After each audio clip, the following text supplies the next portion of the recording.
wish I would have done that. Oh, I have goosebumps right now when I say this. I'm gonna get emotional.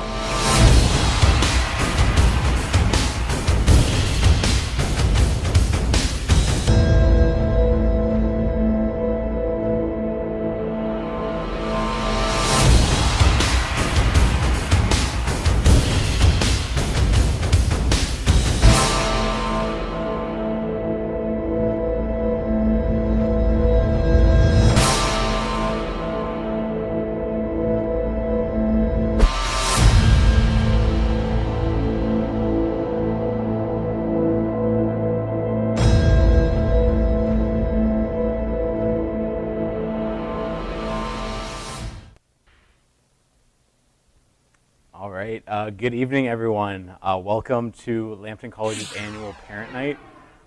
Tonight is a little bit of a different event than we normally would host, but we are here nonetheless to make sure our parents and our future students, our potential students, have all the information that they need to get ready for the fall.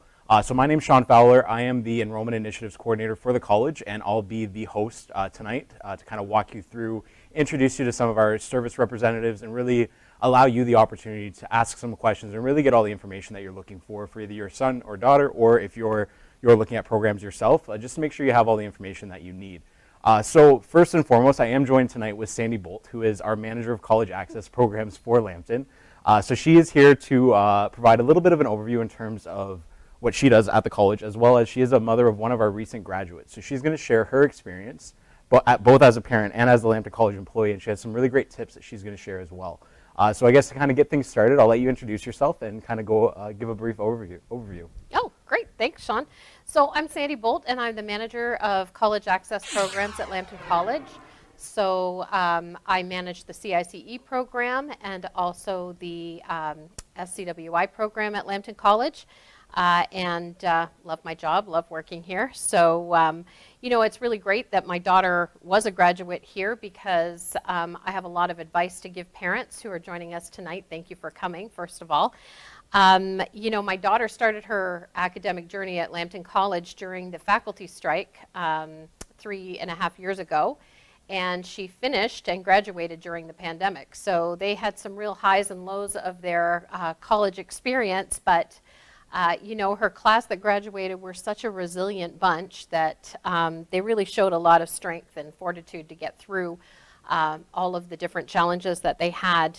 You know, the first thing that she did when she became a college student was aligned herself with some pretty smart fellow students, and they created study groups, which, you know, if your son or daughter or student is looking at doing something like that, that's something that you should recommend to them, is that they get together with groups of like-minded students who are there to focus and to work hard. And she had a great experience because, you know, she was in the instrumentation and control engineering program, which is a pretty difficult program. So she is very strong in math, and other people in her group were strong in sciences and chemistry and electrical and motors. So they all kind of formed this super group where they all supported each other through their journey, which was really pretty awesome for 3.5 years here. So it's, you know, I think it's really important right now. A lot of people are really concerned with getting started in September during a pandemic. And, you know, what I say to students is don't be concerned. I mean, you should start your future now. I mean, it makes no sense to wait until the pandemic is over before you start college, or to wait until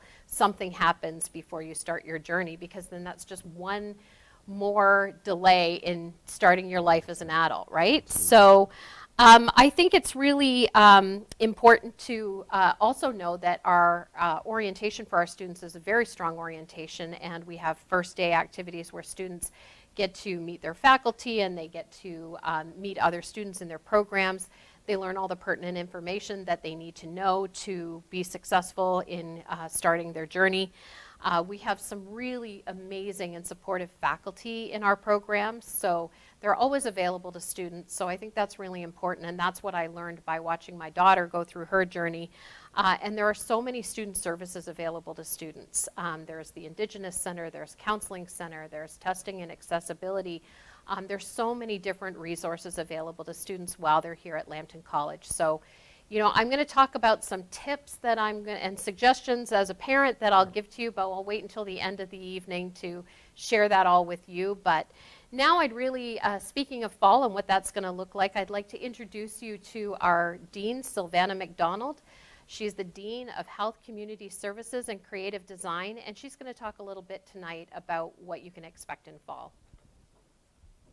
Great, thanks, Sandy, and welcome everyone. On behalf of all of the academic schools in the college, I'd like to welcome all of the parents and students who are joining us this evening. And I think it's really great that you're thinking about the fall now in April. It feels like it's a long way away, but it's not. It will be here before you know it. So I'm just going to give a very high level kind of introduction to the fall, and I'm sure that's probably what a lot of your questions are residing in, is like, what is the fall going to look like? What are you going to be on campus, not on campus? So let me kind of just start by saying that our faculty and our staff are super excited and are getting ready to welcome more students back on campus this September. If you're reading or watching the news on a daily basis, I know that you're aware of all of the changes and the challenges that are occurring on a daily basis, really. And these changes, these things that are happening every day as a result of the pandemic are obviously having a significant impact on what the fall will look like, not just for our own institution, but for every institution, as well as high schools, elementary schools, daycares, etc. It affects all of us. So at this point in time, our college remains very confident, and we're very optimistic that we'll have a very robust academic and student life experience when September arrives. That's our hope. Of course, all of our decisions rely very heavily on recommendations from Lambton Public Health, as the health and safety of our staff, our faculty, and our students are our number one priority, and it always has been. It has been when the pandemic started 13 months ago, and it will be as we go forward as well. The amount of in-person, on-campus activity is also really going to depend on the vaccination rollout and how quickly we can get our this third wave under control. So we're in our final semester of the winter right now. Students are in the middle of writing their final exams, and the faculty are very busy evaluating and putting in final marks. And as soon as that is done, our faculty and staff will turn very quickly to planning as much in person as we can, that we can safely deliver, because that again really is our compass, is our guiding force. So we're planning for as much in-person instruction as possible. We're planning for increased opportunities for students to get on campus and to have access to our beautiful athletics and fitness complex. We're hoping to have as many in-person student events organized by our Student Administration Council as possible. But again, we don't know. We don't know exactly how much. So I know for many parents and students, you're trying to figure out, well, do we move to Sarnia? Do we not move to Sarnia? And those are difficult decisions to make when you may not have all the answers that you're looking for. But we will be continuing to work very hard over the next 4 months as we lead into September to ensure that new and returning students get as much in-person, face-to-face learning as possible under the limitations of, again, Lambton Public Health, and given the limitations of the pandemic. So many of our programs, again, even right now during the heat of the third wave, are continuing in person. We have many trades programs as well as health programs where students are coming into the building every day. And that is how they are learning the in-person components of their curriculum. So that will absolutely continue as it has to, right? There are certain programs and certain courses that online instruction just isn't the best way to deliver that curriculum. And so we're making these decisions on a daily basis, but we are really, again, hopeful and optimistic. There will be some programs in the fall that may be delivered fully online. And there are some that will most will more than likely have a combination of in-person and online delivery. So they're considered to be hybrid format. So if you're not sure what your program is going to look like, again, I encourage you to continue to check back frequently, because we're updating frequently the delivery of programs on the websites. And if there are any questions or concerns, again, I know for the health, community service, and creative design programs, I'm more than happy to meet and talk with parents or prospective students. And again, we look forward to welcoming as many students back on campus as possible this fall. Thanks. Awesome. Thanks so much, Savannah. I really appreciate you giving that overview. I do just want to pause and just remind everyone that's viewing tonight that you do have the opportunity to post any questions that you might have for anybody that's speaking tonight, or if there's any other general questions that you have on your mind, feel free to post them tonight, and we'll do our best to answer them in real time. If there's information that we need to get back to you, we'll certainly follow up with you after that point as well. So I'll just kind of pause there for a second and just kind of build on what Savannah was just saying. I also encourage students to keep an eye on their college email. College email is going to be so critical over the next few months to really make sure everyone's as informed as possible. Like Savannah just said, things change very quickly. As we all know, the pandemic shifts on the daily sometimes with new restrictions or less restrictions and what have you. So the college is committed to keeping our students as informed as possible. The number one channel is definitely the student's email account. So make sure that you are checking that regularly, and then if there are any questions that you have, obviously you can utilize that to get any clarity that you're looking for as well. So hopefully that answers a little bit in terms of what Lambton College is going to look like in the fall. As Savannah mentioned, we are hopeful that we will see more in-person activity because we definitely believe, especially Lambton being a smaller college, the hands-on in-person learning is where our students thrive and honestly where our faculty want to be. So we're hopeful that we'll be able to bring that back to life in the very near future. So talking a little bit about the safety measures and being safe and feeling safe and all that fun stuff, we are next up on the agenda tonight is Laura Burke. So she's with our campus safety and security. So she's going to talk to you more about what precautions are in place and what safety measures are going to be in place right now, and then also what the fall looks like from that perspective. Perfect. Thank you, Sean. Good evening, everyone. My name is Laura Burke, and tonight I want to share with you some of our health and safety services that we offer to our students, but also what our response has been to COVID-19 and how we're here to support our students moving forward.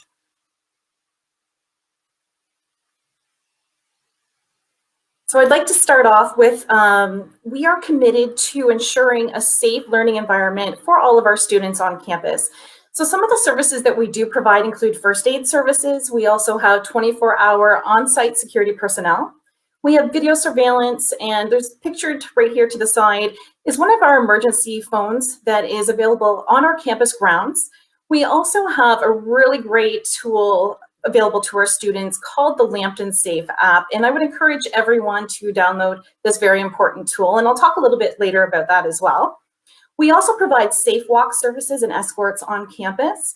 We provide safety planning as well. It's really important for students to obtain their student ID cards because we're able to use these as our swipe access and access control throughout the college campus. We also have Lost and Found bicycle registration program.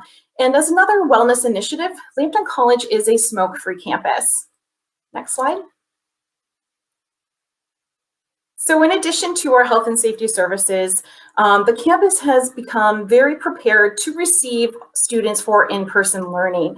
And we've really taken a lot of measures to ensure that all of our students be safe as well as feel safe while they are learning here at Lambton College. Next slide. And one of the important documents that's available on Lambton College website, if you were to search COVID, is our Keeping Lambton Safe and Open. And this document really incorporates all of our health and safety protocols and really will provide guidance on what services are operational on campus. And this document has received guidance from Lambton Public Health, as well as the Ministry of Colleges and Universities. And it really formats and aligns with what the province has in place for the provincial framework moving forward. So definitely please check out this document. It will really assist any students learning on campus. And the foundation of our Keeping Lambton Safe and Open, of course, is prevention. What are we doing to prevent the spread of COVID-19 on campus?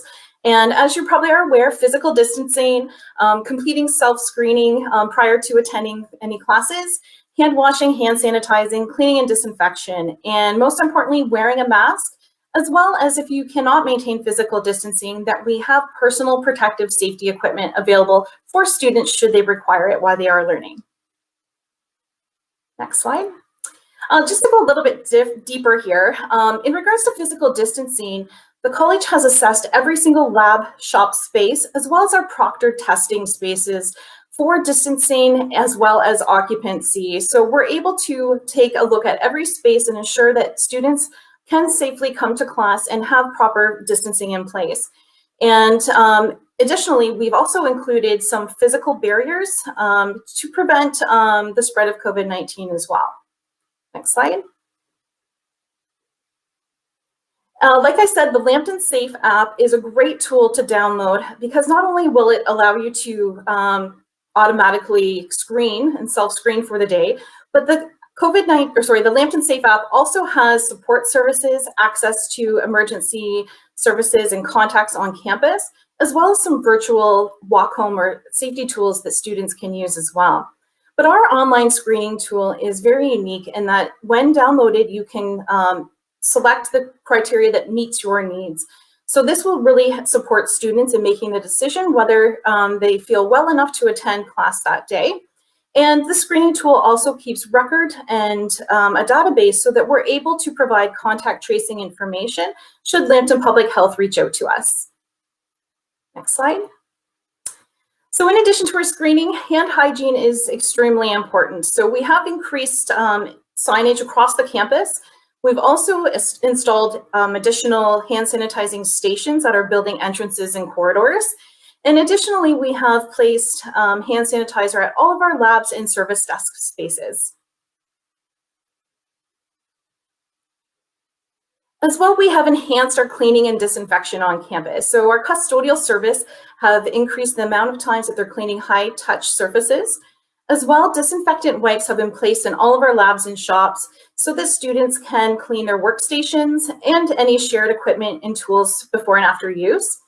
And lastly, our products all are approved by Health Canada with drug identification numbers to help prevent the spread of COVID-19. Next slide. And another important tool that we've implemented is our campus access training module. And this just takes our Be Safe, Feel Safe atmosphere one step further.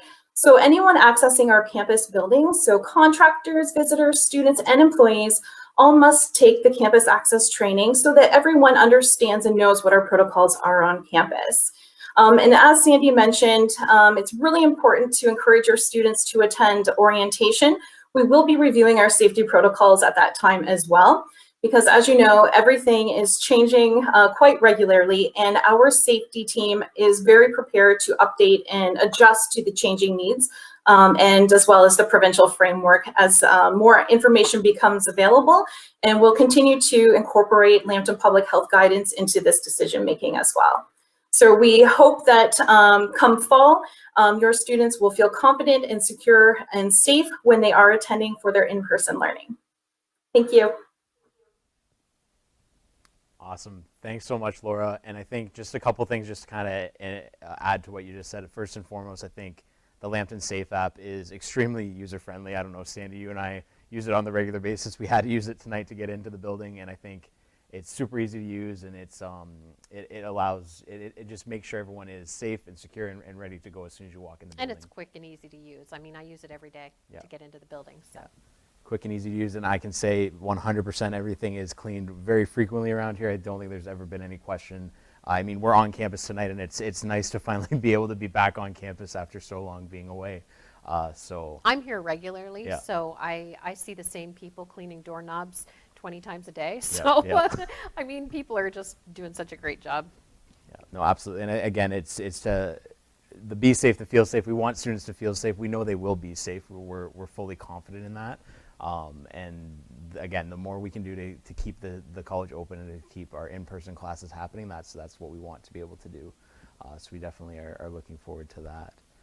So again, a reminder, feel free to post your chat. There will be an open Q&A at the end for Sandy and I and anybody else on the call to address any questions that you might have. So we're happy to do that. Another thing as well, another really great resource for any parents and students that are looking for information about Lambton is our My Lambton website. All students have a unique login that they're provided at the application stage.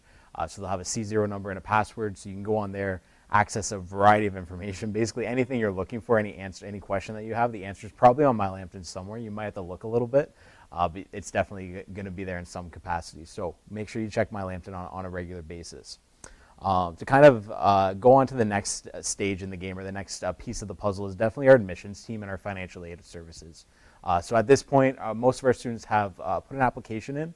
Some might be waiting to hear back. Some might have already heard back, and hopefully you've decided to confirm to Lambton College. But you've likely connected with an ESP at some stage in the application process. So an enrollment service professional, they're on hand, they're available, and they're the ones that are going to review your application and really support you from the time you apply till the time you graduate. So we have 2 representatives from the registrar's office tonight who are going to walk you through basically both sides of their operation, and that being the admission side and then the financial aid services side. So at this point in time, I will introduce Phil and Teresa, enrollment services professionals, and they're going to walk you through all about the registration and the financial aid process. Hey everyone, so like Sean said, my name's Phil. I'm an enrollment services professional at the college, and I'll get into what that means in a sec. If we can get our PowerPoint presentation up here, I'll talk about everything that we cover. And in the meantime, oh, here we go. Okay, it's up. Yeah, so it's going to be me, and then Teresa's going to talk more about financial aid specifically, and I'll kind of cover the rest of the stuff that we do. Can we do the next slide, please? So basically, the registrar's office kind of covers everything that's program and fee related outside of the actual academics. So just to kind of do a quick overview first, our office hours are Monday to Friday, 8:30 to 4:30, and that changes to 4 o'clock in the summer. Right now, obviously, we're working remotely, so you can reach us via email. When we're back in the office, you can come in person, and we'll actually get to that later on in this. So our customer service standards are typically a 2 to 3 business day response time for emails. That's 3 to 5 days during peak times, which would be basically the semester startup. So we also cover admissions. So we help you with, any kind of missing items on your transcript, or help you with if it's a waitlisted program, kind of help you get your seat. We also do registration, so like getting your schedule, getting into class, graduation, and then financial aid. So basically kind of everything from the time you are interested in coming to Lambton to the time you graduate. And if you want to see a full rundown of everything too, you can go to My Lambton and then registration and finances and office of the registrar, and that'll give a complete rundown of all our services too. Can we do the next slide? So what is an ESP? Basically, the idea is instead of having, say, like an admissions person and a registration person, there's one individual that you can go to from the time you apply to the time you graduate. So it really helps the students get familiar. It helps us get familiar with the students. It helps our students get familiar with us. And it really just kind of helps with the rapport and knowing their situations. So your ESP is pretty much your main contact for everything in the registrar's office. Once in a while, they'll need to go talk to someone else, and we can help you with that. And yeah, like I mentioned, your ESP is your go-to person from the time you apply to the time you graduate. So right now, we're just doing, say, Teams meetings, phone calls, and email appointments. But once we're back on campus, you'll be able to use QList, which is a virtual lineup, to get in for drop-in appointments. And that kind of works the same way as like a restaurant reservation, where you can leave and you'll get a text on your phone when your time's up for an appointment. Can we do the next slide? So some of the important dates coming up. August 30th to September 3rd is going to be orientation week. There's going to be more information to come for that, so keep an eye on your email inbox, and we'll be sending you emails about that. September 7th is the first day of class, and then September 20th is a big one. It's the last day to register. It's the last day to make changes to your schedule. It's the last day to withdraw with a refund. It's also the last day to submit transfer credit requests, which we'll get to down the road. It's also the last day that your tuition fees are due, or the day that your tuition fees are due, sorry. So you can see all the dates coming up at lambtoncollege.ca/academic dates. They're also on the on My Lambton under registration and finances and upcoming dates. Next slide. So your tuition deposit is due. I should know this off the top of my head, and I don't. It'll be due sometime in June. And there are a few different ways you can pay. Same thing, I'm going to sound like a broken record. Go to my Lambton registration and finances, and there's a button for making a payment. But we usually recommend using the bill payment through your online banking. You can also use Interac online, but that doesn't work with every bank. So we typically recommend the bill payment as it's a little more of a surefire option. Next slide. So clinical placement and field placement, we don't deal with this directly in our office. There is a field placement coordinator, but we're the ones who, if you're in a program that has a field placement, will send out an email letting you know what the requirements are. Sometimes you need things like background checks or CPR certification, but we'll send you an email about that. And once again, you can find it on My Lambton, but this time instead of registration and finances, it'll be under My Lambton in the students menu. And then there is a field and clinical placement button there. Next slide. So schedules, unlike say a university where you make your own schedule from scratch, we give you a schedule. We call them blocks because different students in the same program may have a slightly different schedule.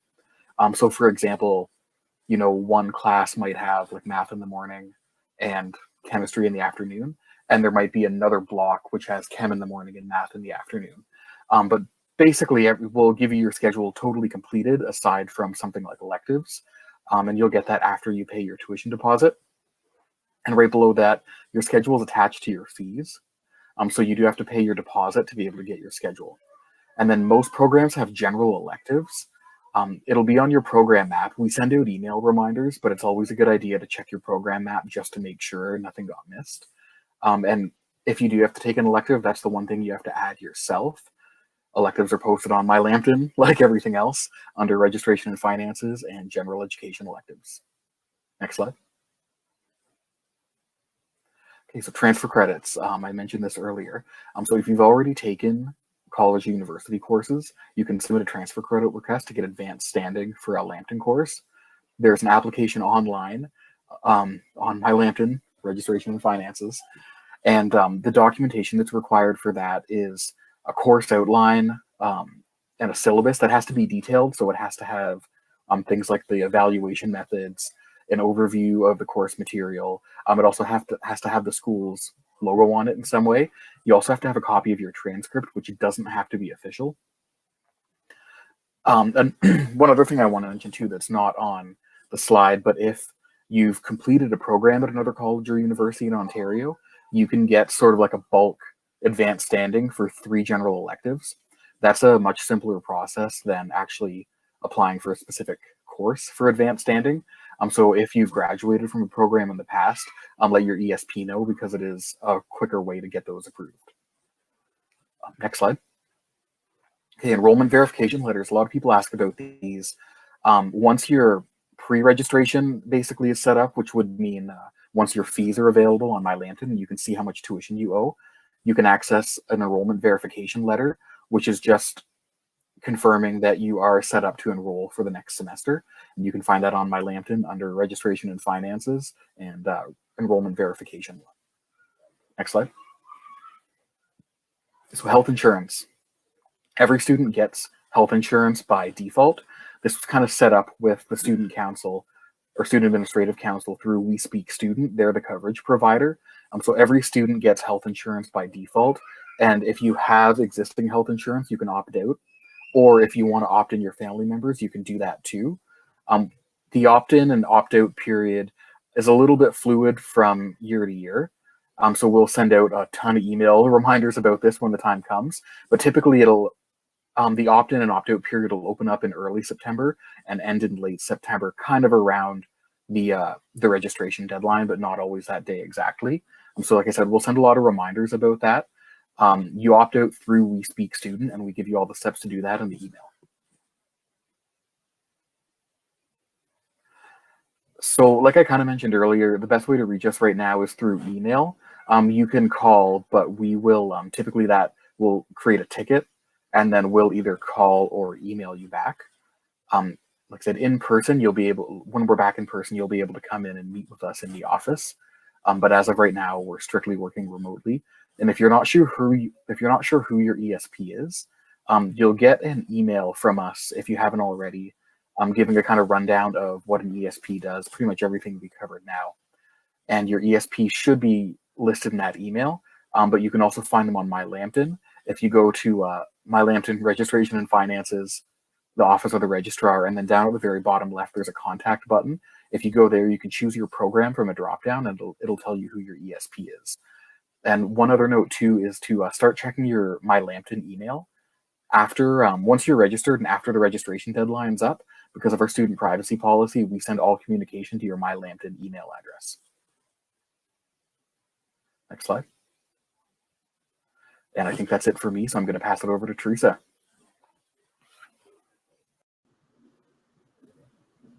Hi, everybody. Thank you, Phil. You've just seen one of my coworkers in the office. He's an ESP, and I'm also another ESP. So if you're going to be taking any business programs, I'm your person. Anyways, I'm also the financial aid coordinator in our department. So that's why I'm here this evening speaking to you all about financial aid and the resources that are available to you in order to help you pay for school. So first of all, anything that I'm going to be discussing this evening is available on our website. And I hate to be the repeater again here, but yes, look at My Lambton under registration and finances, and then in financial aid, the link. And you'll see information about the OSAP, about scholarships and bursaries, working on campus, and also budgeting, which is what I'm going to be discussing this evening as well. Next slide. So we'll start off with OSAP. To access OSAP, you just have to type the word OSAP, O-S-A-P, in any search engine. And I'm just going to let you know now that the application for September in the fall is not available. However, in the meantime, you can register. And it's like a two-step process where you need to register first and submit your basic personal information. And then once you have registered, then you'll be allowed to apply for OSAP. And that's where they want to know what program you're going to into, what school you're going to be attending, income information regarding the student and the parents or parent that the student is living with. So it is a two-step process. So you can definitely access the OSAP website now and register. And then once the application does become available, they will be notifying those students that have registered through the message center on your OSAP account. So this is another email account almost, or a notification account, where the ministry and as well as staff from our department will connect with students and let them know about missing documentation, or if you need to refer to your OSAP application because there's been updates, etc. So once you have registered, oh, sorry, Eric, I'm not done yet. Thank you, Eric, it's okay. I know I can go on and on and on. Anyways, after you've registered, your registration, like I said, is completed. You'll also get a login information, and the username, what we refer to it for OSAP purposes, is actually your OAN, your OSAP access number. And this is what you will use to always access your OSAP account, as well as the password that you're going to be creating. And I would also suggest that you monitor your OSAP application regularly, especially when you're providing documentations, because that's where you're going to see whether those documents have been processed and approved, or if there's still additional requirements as well. So once you have registered and then applied in your OSAP, you want to bookmark that site just for easier access as well. So OSAP is a combination of loans and grants from both the federal and provincial governments. So loans is what you're going to be repaying at the end, and grants is what is free and you don't have to pay back. And that's what I call is free money. So I'm going to probably mention free money a couple of times in my short time here that I'm going to be discussing the resources. So grants, like I said, is free. You don't have to repay them. There are some instances where grants do then convert to loans, and that would be a time where you were to receive grants and then withdraw immediately from school. Then those grants that you would have received would then be converted to loan, and you would then have to repay them back. However, if you stay in school, then these grants remain free. So the release of funds, OSAP releases funding in a 60-40 split. 60% is released in the first term, and then 40% is released in your second term. So for example, if you're going to be in school from September to April, you would receive 60% of your fall funding, and then 40% you would receive in the winter term. So if you are in a 3-term program, there might be some students that are on here this evening that might be an esthetician or hairstyling, for example. Those are 3-term programs. You would have to submit another application for your 3rd term. Now, there are reviews that are accessible to students. So you might think, what are reviews? Well, when you are completing the application for OSAP, it's very, you know, it's either a yes or a no answer. There isn't any opportunity for you to discuss what your situation is.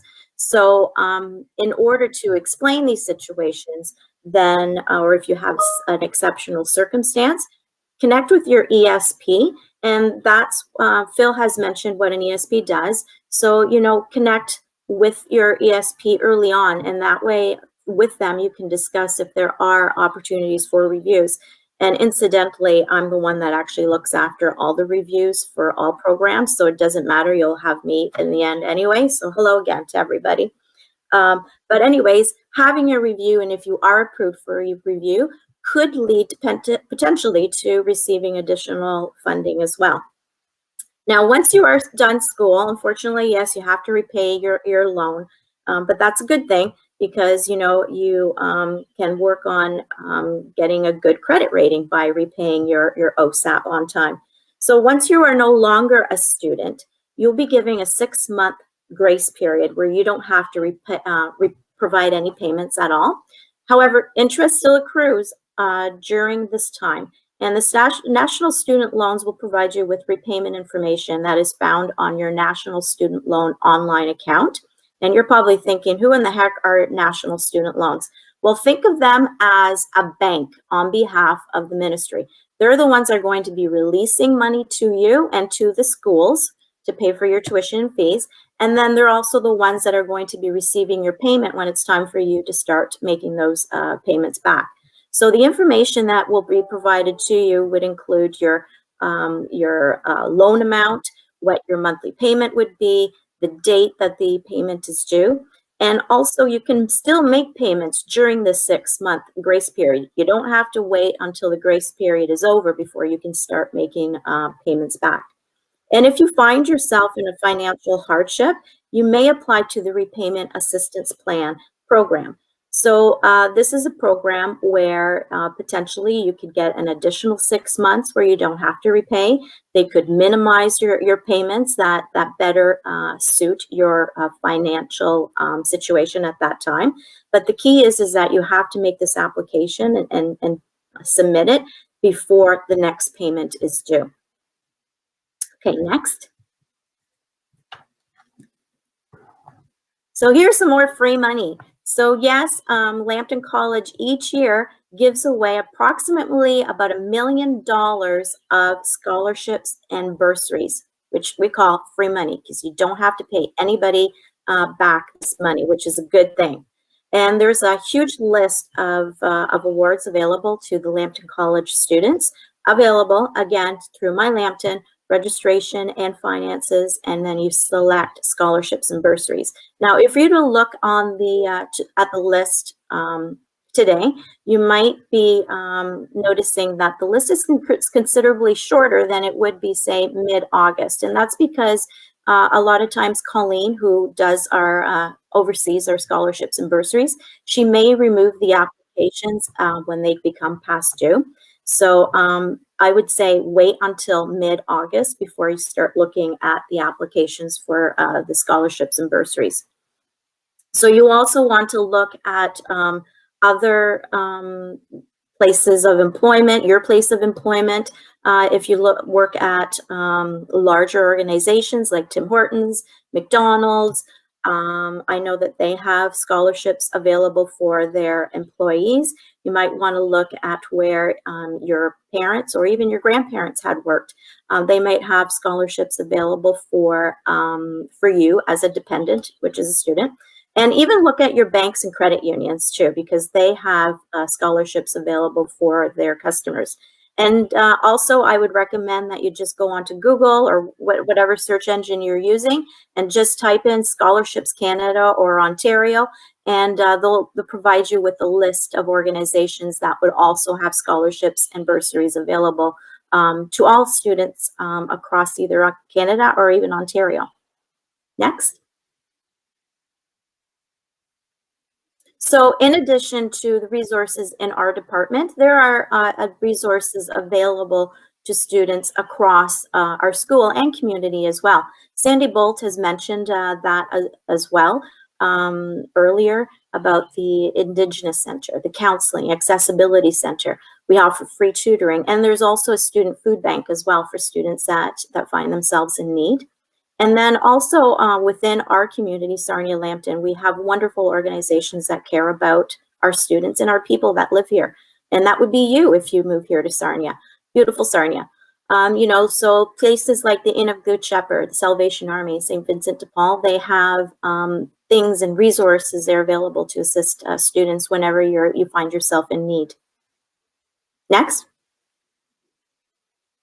Okay, and another bonus. So I've talked about OSAP to pay for school. I've talked about scholarships and bursaries that can help pay for school. Now you can also work at school, which will help you then, pay for school. So there's a couple different programs that we have available here at the college. One is Work Study, and this is a great program where you only have to work 8 hours a week. So it's very flexible, and employers will work around your timetable. So if you don't have class, you go to work. When you do have a class, you go back to class. The other one is if you are have the summer off and then returning back in the fall, we have an EBAT program, which stands for Employment Between Academic Terms. You can work full-time from May to August and get paid. So these are, one of the biggest benefits is that obviously you get paid. But the other thing is that also while working in our at our college, you also will be able to learn valuable work experience and also network. And you probably have heard this networking, word all over the place, that you can make contacts with people that, might be working in an industry or organization that you would potentially like to get into. Next, please. Okay, budgeting. So a lot of times when students get this heap of money from OSAP, and they've never had the experience to either learn how to manage or budget their money, especially when they get these large sums of money. Well, I'm going to tell you, connect with your ESP and sit down with them when we're in person. If not, it'll be through Teams. However, when you do connect with them, they'll be able to help you and create a budget with you that with the income that you currently have. They also will share tips on how to make more money and how to save money, especially for those emergencies. And that's why we call them surprises or emergencies, because we never know when they're going to happen. You could be going to school one day and then your brakes, break or something happens. Anyways, I'm not a mechanic, by the way, I'm talking. But anyways, it's a good thing to always plan for these things. And then if you come to see us, we'll help you and teach you how to do that. And I think that's it. Thank you so much for listening. Have a great day or evening. Awesome. Thanks so much, Phil and Teresa. Again, that information is so critical, especially right now. There's lots of steps in the process to begin a college program, but I think I'm not biased, but I do think our registrars and admissions team are definitely always available to support our students And the nice thing with the enrollment services professional is it's one person that the student can go to for any situation that they might have. It's not one for financial aid, one for admissions, one for graduation application. It's one person for everything, and I really do feel that we're able to provide a better level of customer service, which is always one of our goals for our students. So yes, thank you to Phil and Teresa. And now we're going to break things up a little bit, and we'll take some questions that you guys have for us.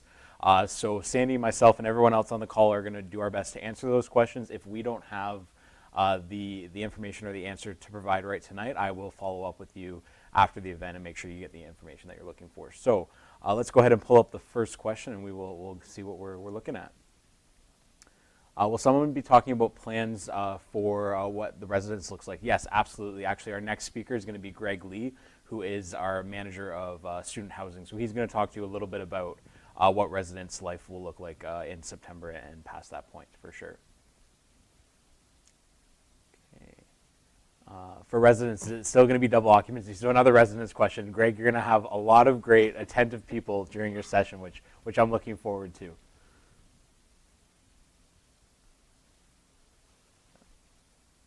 Our students provided a bus pass. So bus passes are not included with any of the student fees that they pay, but there is a bus pass that they can purchase through Sarnia Transit, for sure. If a student is accepted into a program, they should have a Lambton College email. Yes, correct. Once a student applies into the program, you should be provided a C0 number and a password. You'll get that from our IT department, and then you'll be able to access your college email. As Phil said, the college policy is once a student is a registered student, then college email is the default email that will be utilized. There are obviously sometimes that the student's personal email might be utilized, but definitely check your Lambton College email account. I encourage you to put that on your phone. Put it everywhere. Yeah, put it everywhere. Anywhere you can. Your phone, your iPad, your laptop. So your email address will be your C0 number at mylambton.ca. So that will be your email address. So. Yeah, and I think now especially email is more important than ever because it's really one of our only. It's the only way to communicate right now. Absolutely. My daughter is wondering if she can take some English classes at the college. Can she upgrade her marks there? Well, we have the academic upgrading program, so I don't have the details of the academic upgrading, but yeah, it depends on what type of upgrading you're looking for. So upgrading in terms of admissions would definitely be, academic upgrading would be an option for sure. If you're looking just to kind of get a preview in terms of what English courses are going to look like in the fall, we don't have any specific courses set up for that specific purpose. I do believe our community employment services had or was looking at setting up some prep courses, if you will, or something of that nature, but I don't have the full information at this moment in time, but I can definitely dive into that a little bit further. Some programs have built-in English courses built right into the program, so if she has already been accepted into the program and met all the admission requirements, they might have an English course within their program, and I believe there are some general electives as well that are English courses. So. Yeah, absolutely. This one's hard to see. My daughter is still waiting to hear from other universities. Does she have to accept the offer at Lambton before May 1st? What happens if she gets into university and wants to accept that offer after? Well, I don't think there's a rush to accept her offer to college, but certainly she can accept her offer to college and then withdraw that offer. Yeah, I'll defer to Teresa in just a moment, but my perspective would definitely be if you have an offer to a Lambton College program, to confirm that offer. If you're looking at, if Lambton's on your mind for the fall and you have an active offer, I would encourage you to confirm that offer. The May 1st is the confirmation deadline, so that is when students do need to confirm or make a choice by. And then after May 1st, that's when spots do potentially could be given up to people that are on a wait list if it's a highly competitive program, or if other people just apply later on in the application cycle, they could get one of those seats in the program. So if it's highly subscribed, I would recommend accepting your offer right away, because then she might not have the opportunity because some of our programs are waitlisted. So yeah, absolutely. So that's my perspective, but I'll pass it over to Teresa from the admission side just so she can give her thoughts. Well, thank you. I think you folks hit everything there. I would definitely stress that if it's a highly competitive program, you don't want to miss your seat just in case you don't get into university. So definitely accept. You can always withdraw afterwards, okay? In the meantime, and that goes with even OSAP, I'm going to throw OSAP in there too. If you are waiting back from a couple different schools, you can submit more than one OSAP application as well. You just have to make sure that you close the ones that you're not going to be using before September comes around. And the same thing goes with school too. If it's a highly subscribed, definitely, accept to the program. You can always withdraw your program later. Yeah, and just a kind of a final note, May 1st is the confirmation deadline and then the tuition date. So there's no money that you have to put down until the tuition deposit date, which I believe is June 21st. June 21st. There we go. So that's the next really key date that you want to keep in mind. And again, students will get emails about it. So there I go again, making sure students check their email. Check your emails. Check your email. So yeah, that's our perspective on that side. Next question. Are students able to move into residence in time for orientation week? Again, really great question, and I know that Greg will address that in just a moment. Is it possible to have these PowerPoints emailed, as this information is very helpful? We're watching live, but would be great to have the PowerPoint deadlines for etc. Yeah. Yeah, for sure. Yes. First of all, thanks for letting us know that this information is helpful. That's our big goal for tonight. So we appreciate that. Mission accomplished. But yes, I can definitely send out the PowerPoint, and we'll do a little bit of a summary sheet as well. Sandy has some tips that she'll send, or she'll let everyone know about tonight, and we'll send that out afterwards. So for sure, you'll get the PowerPoint and any of the other resources.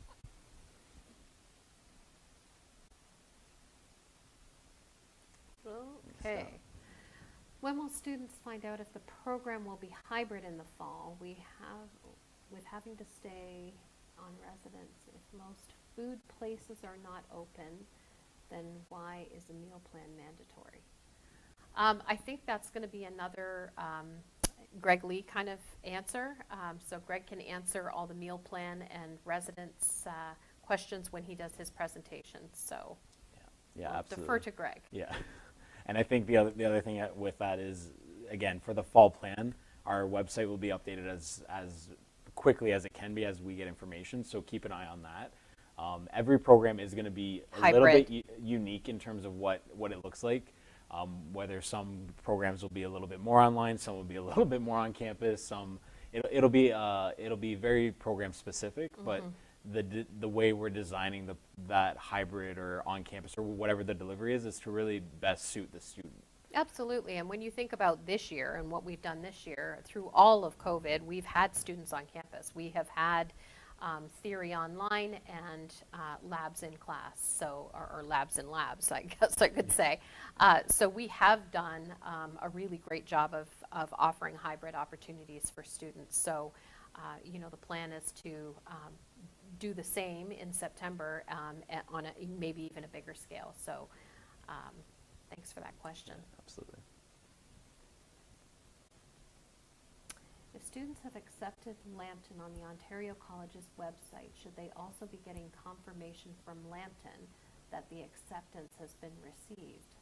Well, that's a good question. I don't know the answer to that one. That is a great question. I'm not sure either. So if the student has accepted their offer in OCAS, yep. Teresa, do you have an answer for that? Does Lambton then send out an email saying, hey, we received your acceptance to our offer? It's very complicated, but it's like buying a house, right?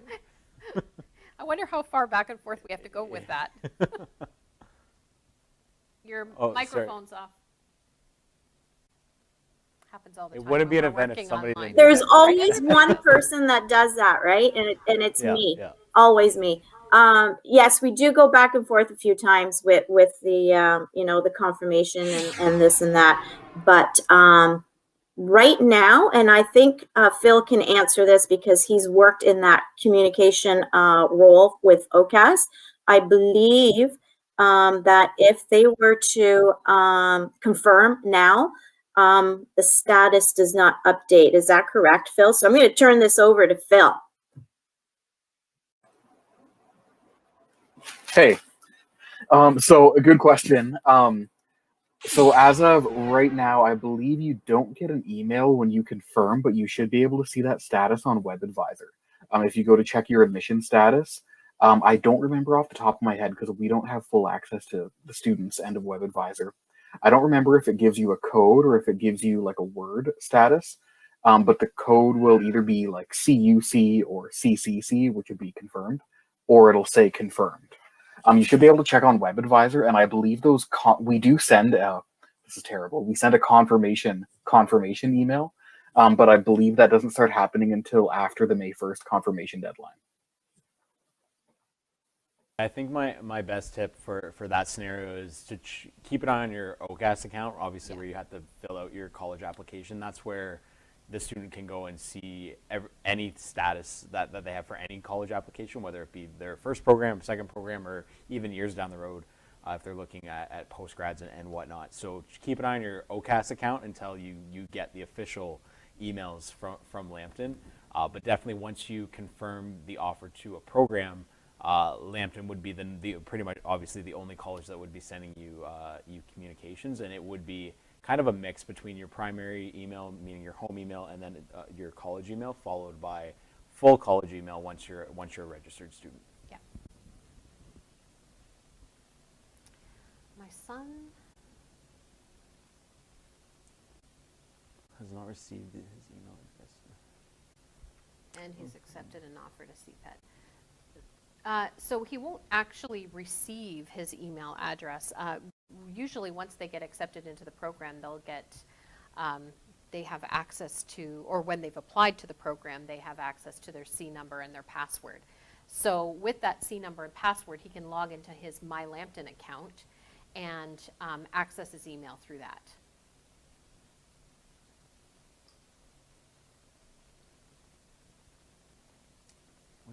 When do students receive tuition information and residence confirmation with the roommate? So the residence confirmation and application process, Greg will touch on, and then the tuition information is posted on our corporate website, lambtoncollege.ca.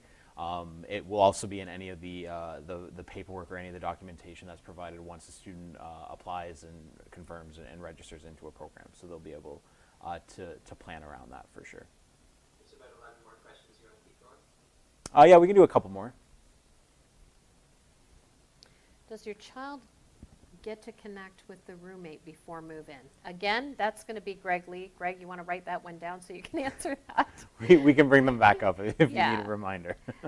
Yeah, that'll be something that Greg Lee can answer for you.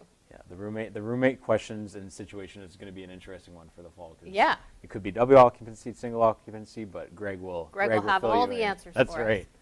No pressure, Greg. Is there any assistance for students looking for off-campus housing? That's a good question. There's nothing that Lambton officially sponsors or endorses. I think there's a number of spaces that people post houses for rent. Kijiji being probably one of the most popular ones. There's Places for Students, I know, is another website that is available as well. Plus, we have bulletin boards across the college, and I often see rooms for rent or looking for a roommate on the bulletin boards throughout the college. Yeah, absolutely. And I think you will find that most of the vacancies will happen or start to happen again in August, obviously when the academic year starts to shift over. That's typically when any off-campus house, whether you're looking at houses or rooms or apartments or stuff like that, we typically see that. But we really just support the students in finding residence with our residents. So exactly, yeah. There's nothing that Lambton doesn't endorse any off-campus housing organizations or individual landlord associations. So that would be every student. If that's what they're looking at, it would be up to the student to secure housing at that point.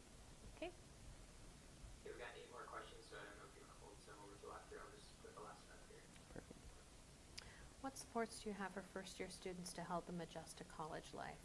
Oh, there's a ton of supports. I mean, there are so many supports available, especially through Student Activity Council. They have all sorts of fun activities that they plan for first-year students to get together and interact with each other. Social events are, let's face it, it has, I mean, activities throughout the entire year. They look a little different, but there's still lots that's happening, and I think that's a big thing for what our student life people are trying to get at this year, is that there is still student life. There's still student activities. It will look very different than what I had when I was in school, and I'm sure when you were in school as well. But we definitely want to make sure students have the ability to connect with students. Absolutely, and residence also has things that they plan with their students, and but this year, I mean, they were really innovative with some of the ways that they were coming up with student activity council activities. They were doing a lot of outdoors activities with students that were here. So there are lots of different opportunities for them, and I'm sure that that's all in the works for September. Yeah, absolutely. And I know there will be a lot more information about the orientation week, because that's always a big one. Orientation is a great opportunity to connect with your fellow incoming students, but also get acquainted with the campus. The other thing that we're going to be hosting is what we call our college sync session. So there'll be an event in June, July, and August, so one event a month, which is really going to be geared towards getting our confirmed students ready for the fall, excited for the fall, and prepared for to begin their studies. So there will be a lot more information that comes of that once we get those events off the ground. Okay, so I think we'll pause on questions for right now. We'll pick some more up at the end closer to the end of the event. But next up, I will go ahead and invite Greg up to the main stage. We know that residence is a hot topic tonight, so I will let him provide an overview for what's happening on that side of the house. And we have just the guy to answer all these questions. That's right. Hi, Greg. Yeah, thanks. Hi, hello everyone. Thanks for joining us this evening. I appreciate that. My name is Greg Lee, and I am the manager of residence and student housing. And tonight, I'm just going to go over the building and the residence and some of the amenities that we have, and then I'll bring in some of the questions that were asked during the presentation. So next slide, please, Eric. So our building is located on the north side of our Lambton College campus, and we have 150 rooms in residence. All of the residence rooms are double rooms, and they're all double rooms. And our building also has a large front lobby, as well as the entrance doors are secured. So our building is quite secure for our students. The main entrance is the lobby. They come in. We have a large front desk that is manned 24/7. Our staff includes a residence life coordinator, and he oversees our residence advisors, as well as our full-time front desk staff as well. So within our building, we have the dorm rooms, or our suites. And if you just want to go back there, sorry, Eric. Our rooms are, as I said, double rooms, but each room has 2 double beds extra long, and each room has its own bathroom for both residents, as well as 2 armoires and 2 desks. And so those rooms are also equipped with a microwave and an apartment-sized fridge. Next slide. Our building also includes a laundry facility, and students are able to go down to our laundry facility and purchase a laundry card. And we have a bank of 8 washers and 8 dryers, and students can go down there and do their laundry and save their parents from having to do the laundries on the weekend. Our building also includes a community kitchen for students that want to supplement their meal plan meals, or to pre-prep meals for part of the week, depending on what your academics or your schedule's like. The kitchen has 2 stoves with ovens, and a large space to kind of prep, with an area for doing meal prep, as well as a sink to clean up. And our building also has a quiet study area We have a large area where students can go down with large kind of group tables. We find that students that are in programs that like to study together, or it's an opportunity to leave your room and give your roommate a break and go down and spread your books out and just a different environment to study. Or for some programs, we find people like to go down and do group study work, whether it's anatomy or some of the fire programs. We also have a common room. We have a large common room in the main part of the building. And as you can see in the picture there, that was one of our events that we held pre-COVID. And the common room has foosball, ping pong, pool tables, a large roll down screen for movie night. We also find the students like to come down and watch certain series that are on, popular series. When Game of Thrones was on, everybody would come down with their popcorn and their snuggle blankets and watch a series together. The common room also has our snack shack, which is an on-site food service operation. And we did use this a lot this year for pre-ordered meals, as well as for services for our meal plan dollars. So we would have fresh pizzas brought in. We were cooking fresh baked cookies. It's an opportunity to grab something after hours when the cafeteria is closed or on weekends. We were doing bulk order purchases from the snack shack as well. It really helped us service the students this year during COVID. It was an opportunity to have students pre-plan and pre-order meals for the week, and they were brought over and the students were able to pick those up. So that was a great opportunity. We also, next slide here, we also have a courtyard in the middle of the building, and our building is kind of a large square with a grassy area in the middle. This is a great opportunity for students to get outside and hang out without having to worry about anybody that doesn't live in residence. This again is protected within the security of the building, and it's a great grassy area for kids to kind of kick back, play catch, sit and study outside. We also have a few barbecues as well that students are able to utilize, again, to help pre-prep meals, and it's a great opportunity for them to get out there. So that's the building. Again, this year was a little bit different, and I guess I can hit on some of the questions that were asked earlier. This year was a little bit different, obviously, with COVID. We went to a single room, single occupancy setup for all of our students this year. So this year we are hoping, as many have talked about in the previous presentations, that we are hoping to be as full as allowed based on the provincial guidelines. And again, safety being our biggest priority for our students, to make sure we have increased a lot of safety measures within our residence to keep our students safe. And we're hoping this year that we will be able to do a double occupancy for September, that meaning roommates. So we're going to move towards taking applications for double occupancy in residence, and we will be looking at a first come, first serve. I think by September, we should be in a good place to be able to accommodate that.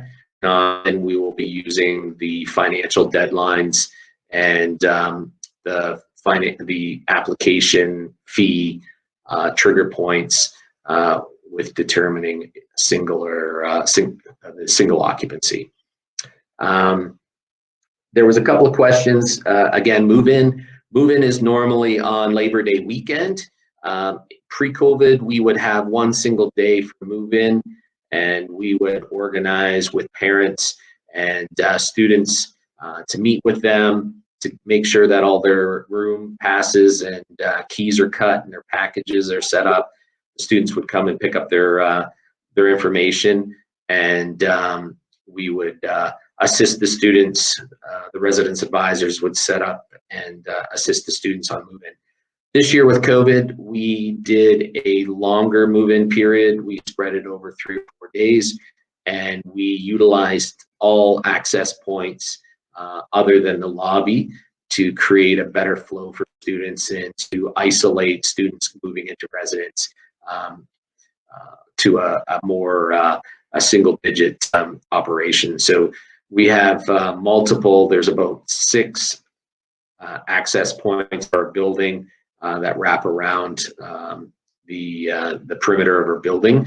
We had all accesses open, and we would set up almost a time and a date for the students and their parents to come move in. So it was like a reservation, and it was blocked off for every 30 minutes to accommodate single students. Again, I'm hoping this year we will be going more of a double occupancy, but that process worked very well for us, and it was very, very streamlined. So regardless if we go single or double occupancy for September, I think we will continue to use this streamlined approach and extend move-in to at least 2 days, maybe 3. So that information will be coming out as we move forward throughout the spring and early summer. Meal plan was a question. Meal plans are mandatory for all students that apply for residence. Meal plan allows students to have access to healthy meals and to utilize different outlets throughout the main building at the college, as well as our services here at residence. It's a great opportunity. It helps parents feel assured that the students have access to maybe more healthier dishes or options than they would if they were ordering food from Uber Eats or from other delivery services. So it also helps us create the level of service and access to food that we have for students. We had a great service this year. There was a few outlets that were closed due to the pandemic, but we isolated one area, and we were able to accommodate and service all those items and offerings from the other locations that were closed in our main large cafeteria downstairs in the main building, and all the services and options were delivered from that location and were allowed to students. We also learned a few things this year, and I think we'll continue to service in this manner moving forward as well. Things like pre-ordered meals. Students had received ordering forms that they could fill out for multiple days at a time and order anything from Gatorade to full fresh made meals, and they could order multiple days or a week's worth and have it delivered to the residents for their room. Because we have a fridge, it has a large freezer that students can put frozen foods in that are also available. Or the fridge is great for stocking up if students want to grab a breakfast sandwich, which is a very popular item. If they have class, it's very early and they feel they can't get up early enough to access our cafeteria. It's a great opportunity to still grab a meal conveniently. So the pre-order was a great addition this year, and we'll continue that moving forward. Roommate information. We normally send out roommate information to each of the students around. That way, if the student does want to reach out to the roommate and coordinate items that they're bringing to the residence, instead of roommates bringing multiple items such as a broom and a dustpan, or maybe one of the roommates is bringing a rice cooker, then there's a great coordination between the roommates. It's a great way to kind of break the ice and get to know each other prior to moving in, so it's a great opportunity. Residence life this year was definitely different than what we're used to, but the residence advisors, which are our live-in staff, so we have students that work for residents that are just students going through their program. They're called residence advisors. Work for the residents. They create student life. They create programming and information sessions, as well as provide support for students, whether they're feeling homesick or need assistance in other areas within the college. So the residence advisors this year became very, very creative on how to deliver a very robust residence life programming session without utilizing in-person activities. And I thought they did such a great job this year. And we had great uptake from the residents and some great feedback. We'll continue to do that because I think there's an opportunity for students to interact with each other virtually as well as interacting in person. And post-COVID, we will continue to access those programs for both areas. So I think it was a great job. Residence applications. Of course, we've been taking residence applications, and again, we're looking at first come, first serve. We are hoping for a double occupancy, as I mentioned numerous times, and again, we will continue to monitor the situation and take our guidance from Lambton Public Health as well as the province. But I would put out, go through the application process. It's very easy. We're using a new application system this year. So for any information, I would suggest that you visit our website page on Lambton College /service/residents. There's a ton of information there, as well as the start of the application process. If you need any help, or if you have any additional questions, or you need assistance with applications, feel free to email us at info@lambtonresidents.ca. And again, that's on our website as well, and you can follow the link. So I hope that answers all the questions. And again, I appreciate your time, and thanks so much. Awesome. Thanks, Greg. Again, I think residence is going to look a little bit different, and the processes will be updated, but it is available for our students, and it is a really good option to be connected on campus. So definitely, if you're looking at that for your son or daughter, definitely keep that in mind and go to the website for further information. Next up on the list is a representative from our Co-op and Career Services Department. So one thing with Lambton, and hopefully you and your son or daughter found this when you were doing your program search, is that we are committed to hands-on training and development within the program on campus, but also giving you the opportunity to get the real hands-on work experience through co-op and a variety of other experiential learning opportunities. So like everything else with the pandemic, every other aspect of our lives, co-op has changed a little bit as well. So we have Kyle Walker tonight, who's going to walk you through a little bit of an update in terms of what co-op opportunities look like for this coming year, and what students should be prepared for when they walk into a co-op program. All right. Thank you, Sean. Good evening, everybody. As Sean mentioned, my name is Kyle Walker, and I'm the Employer Relations Consultant, or otherwise known as the Job Developer at Lambton College. In my role, I work behind the scenes. So while we have our co-op advisors and our career services consultants supporting students, my role is to work with employers that are interested in becoming connected to the college. So pre-COVID, this would mean a lot of traveling. I was on the road, I was going to different networking events, job fairs, conferences, employer meetings, so that I could showcase the programs that we have and really highlight the services that we're able to offer to employers. So I'll be speaking with you about how those services have changed, how the labor market has changed, and ultimately how your son or daughter or yourself can be successful as you start looking for a co-op opportunity at Lambton. Next slide. So we look at the 3 E's of co-op, and when we think about the 3 E's, we can think about this as a natural progression as you move forward through that co-op experience. It starts with eligibility. Co-op is a competitive process. So we've talked about internships, we've talked about placements, and those processes work a little bit differently than co-op. When we think about co-op, it's designed to simulate the real life work experience that you would get as you apply and compete for these opportunities. And that eligibility starts with making sure that the student is eligible for co-op. That eligibility often comes from academic grades, their GPA, But we also want to see that they are in fact enrolled in those prerequisite courses, they've passed those prerequisite courses, and making sure that they're enrolled in the courses that they need to be successful on co-op. We want to make sure that employers are happy, and employers are very happy with the quality of the student that they get, and that's because our students need to be eligible in order to compete.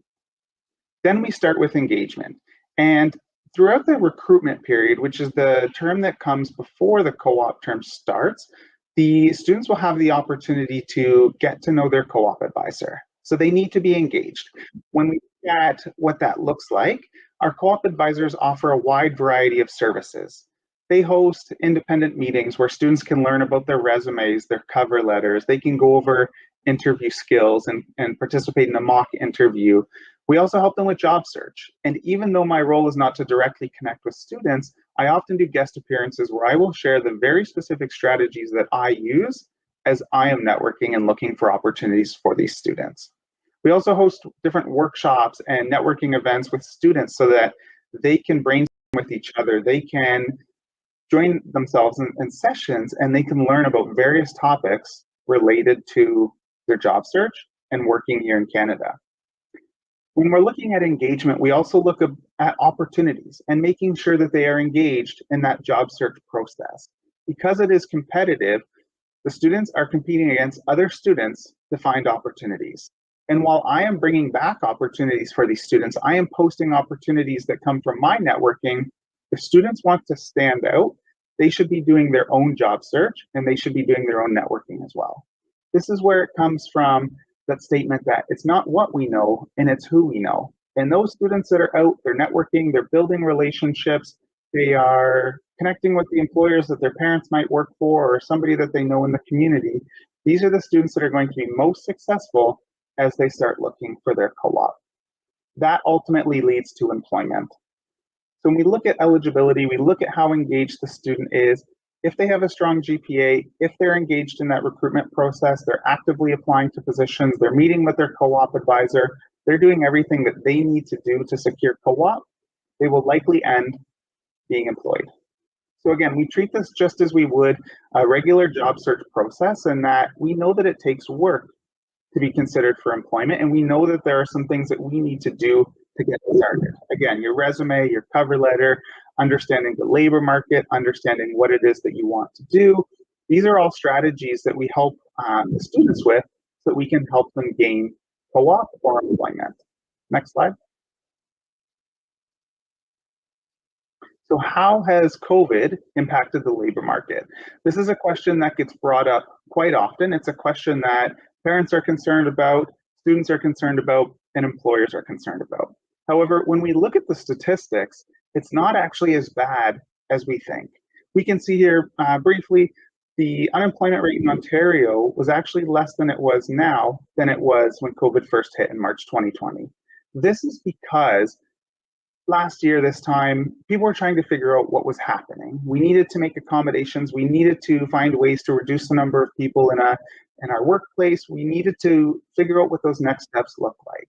Throughout the summer and throughout time spent with these employers, we have learned that they have come up with those strategies. They now have safety protocols in place. They now have innovative ways that they can support their staff. They now have ways that we can continue to push forward and move forward with our work while still respecting social distancing guidelines and making sure that people stay safe.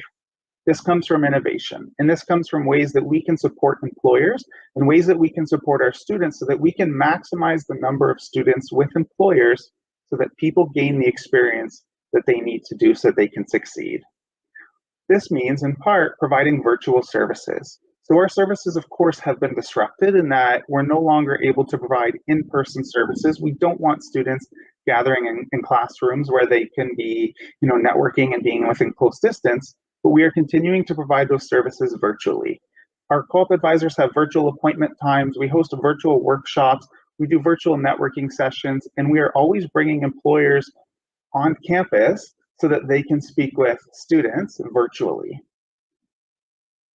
When we're looking at COVID and how this has impacted the labor market, though, we would be lying to say that there has been no impact. In my role as the job developer, one of the biggest changes that I've seen is this temporary shift and which industries are considered essential and which industries have most demand to hire. From a student perspective, this doesn't necessarily mean less opportunities. It just means finding creative ways that we can still gain the experience we need through different employers or through different employment opportunities. We are seeing that this is starting to slowly return back to normal, and we are starting to see employees return to work, whether that's virtually or in person. And at this time, we are continuing to move forward, and we're on a steady trend toward a better labor market. At the last point there, as you can see, despite COVID, and when COVID first hit this time last year, summer was pretty bad still. We went through winter, of course, which then got worse. We still had over 1,000 job postings that were shared with the students of Lambton College.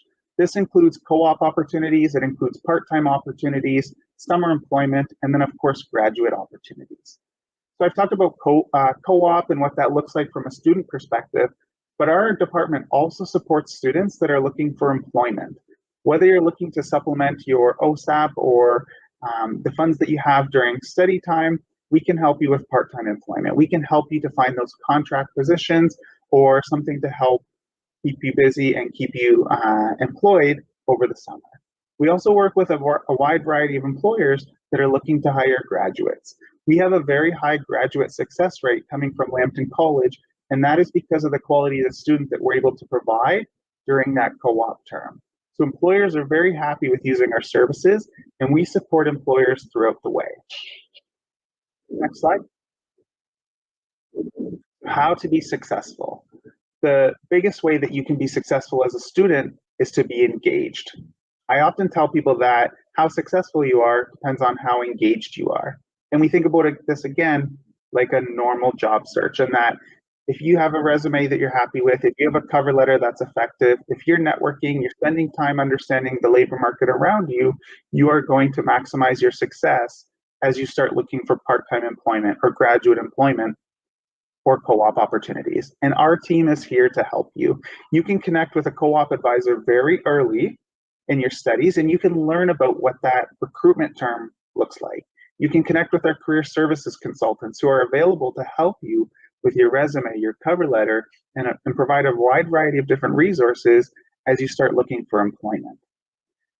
We have workshops, as I mentioned, and you can attend these workshops. You can register for these workshops, you can see what's available, you can see if anything catches your eye, and you can simply participate. All of our services for students come at no charge, as this is a fee that's included in their tuition. So when we have employers on campus, when we post jobs, when we help with their resumes, their cover letters, students are already paying a fee for this. So when it comes time to utilize those services, they're not having to pay. Okay? And then of course, being actively involved in applying to positions and making sure that they're viewing the postings that are shared and attending interviews and really using our services, because we're here to help make sure that students are successful. When we look at success from an employer standpoint, we notice that there are two big shifts in what it is that employers are looking for. And so the first shift is that prior to COVID, we would see that working in person, you can be trained, okay? And so they're looking at soft skills, but they're also looking at what you know. Because of COVID and the shift to how we learn and how we do our work, we're noticing that there is more emphasis on soft skills, and they're looking at trainability. Who's adaptable, who's flexible, who's independent, and who can learn and who's eager to learn. These are the students that are most successful as they're looking for employment or co-op opportunities. And then lastly, what we see is employers want to know what it is that students are doing with their time. Again, I'd be lying to say that there have not been any impacts from COVID and the number of opportunities that have been shared with students. We can see that there are still a lot of opportunities available, but for some programs, they will be impacted more than others. So for those that may not have been able to find a co-op opportunity, or they weren't successful in finding that summer job, employers want to know what it is that kept those individuals busy while they weren't at work. This could include virtual volunteering. It could include professional development and upgrading some of those skills through micro-credentials or self-developed learning. It could mean getting involved with different recreational activities, either online social groups or attending different hobby or focus groups. They want to know that these students ultimately weren't just sitting around waiting for those opportunities to come. So as we recap, we have a wide variety of services that are available, and we are continuing to provide those services to our students. We are here to support. We have general business hours, we have drop-in meetings, we have after-hour supports depending on the need, and we are here to help those students as they navigate through the early stages of their careers. We were all there at one point. We were all there as we looked for co-op or started looking for our first job, and we are considered to be experts in the field, and that we can help share those stories and those experiences with students so that they can also be successful. Okay. Thank you. Awesome. Thanks so much, Kyle. And I think the main reason anybody goes to school is to get prepared for their career or the job that their dream job that they're looking to get. So as I hope everyone can realize that we have a dedicated team within our career and co-op area to prepare students not only for co-op, but to make sure you have the tools in your toolkit to be job ready and really nail the interview out of the park, because let's face it, that's mission number one. As soon as our graduates complete a program, they have to go do an interview, and we have resources available to get students ready.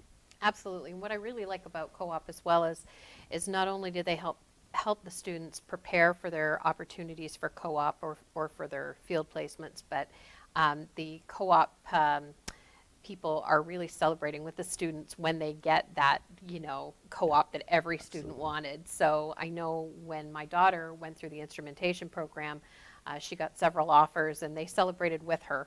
This is really exciting news that she had all of these opportunities. So they did a great job. That's great. Okay, so I think next we'll take some more questions, because I know we have some more questions queued up. So let's see what we're looking at right now. Do you offer scholarships for esports?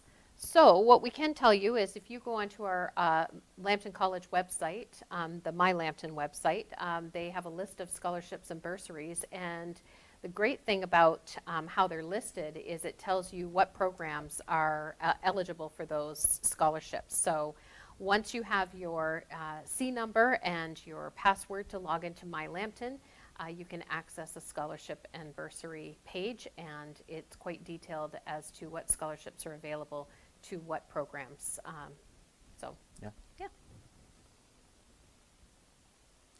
Do we have a choir? We don't, to my knowledge, at least right now. I think that's a perfect opportunity to engage with our Student Administrative Council to potentially get a new activity up and running for September. They're always open to suggestions. Yeah. I mean, somebody brought forward a cricket team, and they created a cricket team. Absolutely. So, I mean, certainly that's something to bring forward. I know some people won't be joining that choir. Will the first responders gym still be available in the fall? So I think the first responders, so with our fitness programming, we do obviously have in-person fitness classes to certain levels. So we do have a dedicated fitness or athletic facility, I guess you would say, for our fire, police, and paramedic programs. Yeah. What does the CCC confirmed conditional in admission status mean? It's a great question, and a really good question. So it does mean conditional confirmation. So there is a condition attached to the application. So maybe I'll pass it over to Phil or Teresa, whoever wants to take it, just to elaborate a little bit more on what that means.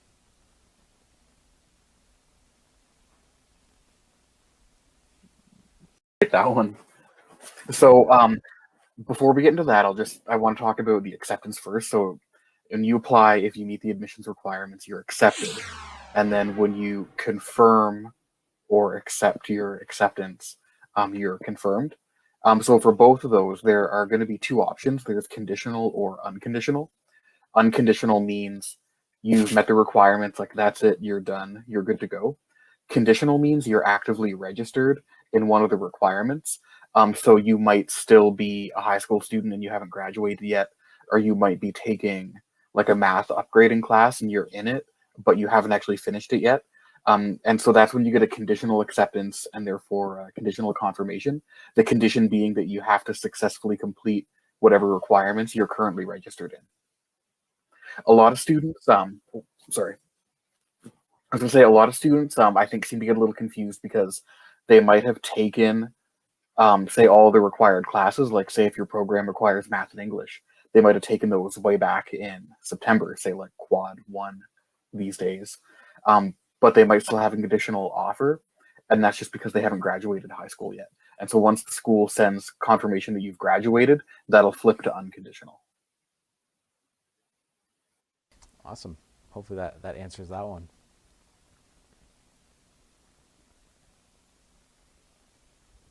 If the pandemic gets worse and the students can't stay on campus, do we get reimbursed if we pay for residence? Greg, do you want to take that question?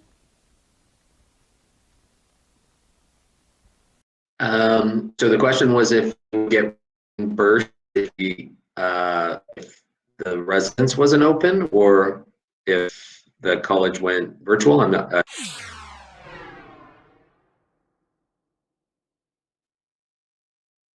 Yeah.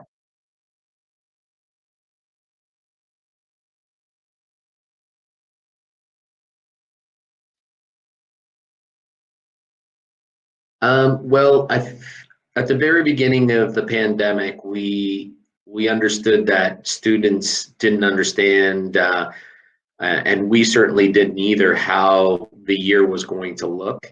And so we did offer reimbursements if a student just wanted to, decided that the hybrid model didn't work for them.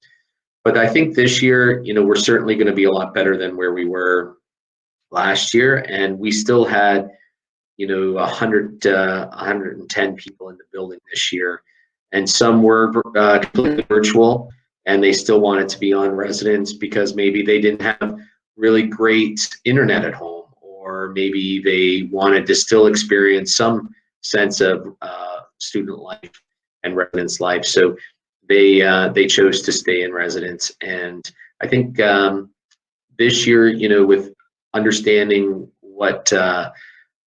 how we can better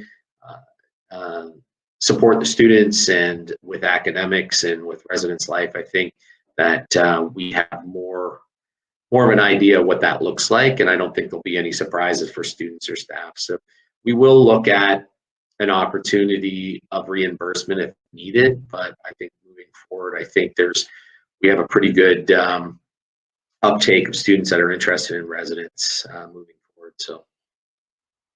Okay, thanks, Awesome. Greg. Thanks, Greg. Yeah, I think with the pandemic, there's been so many twists and turns, and things have changed on a whim all the time, especially being in the third lockdown.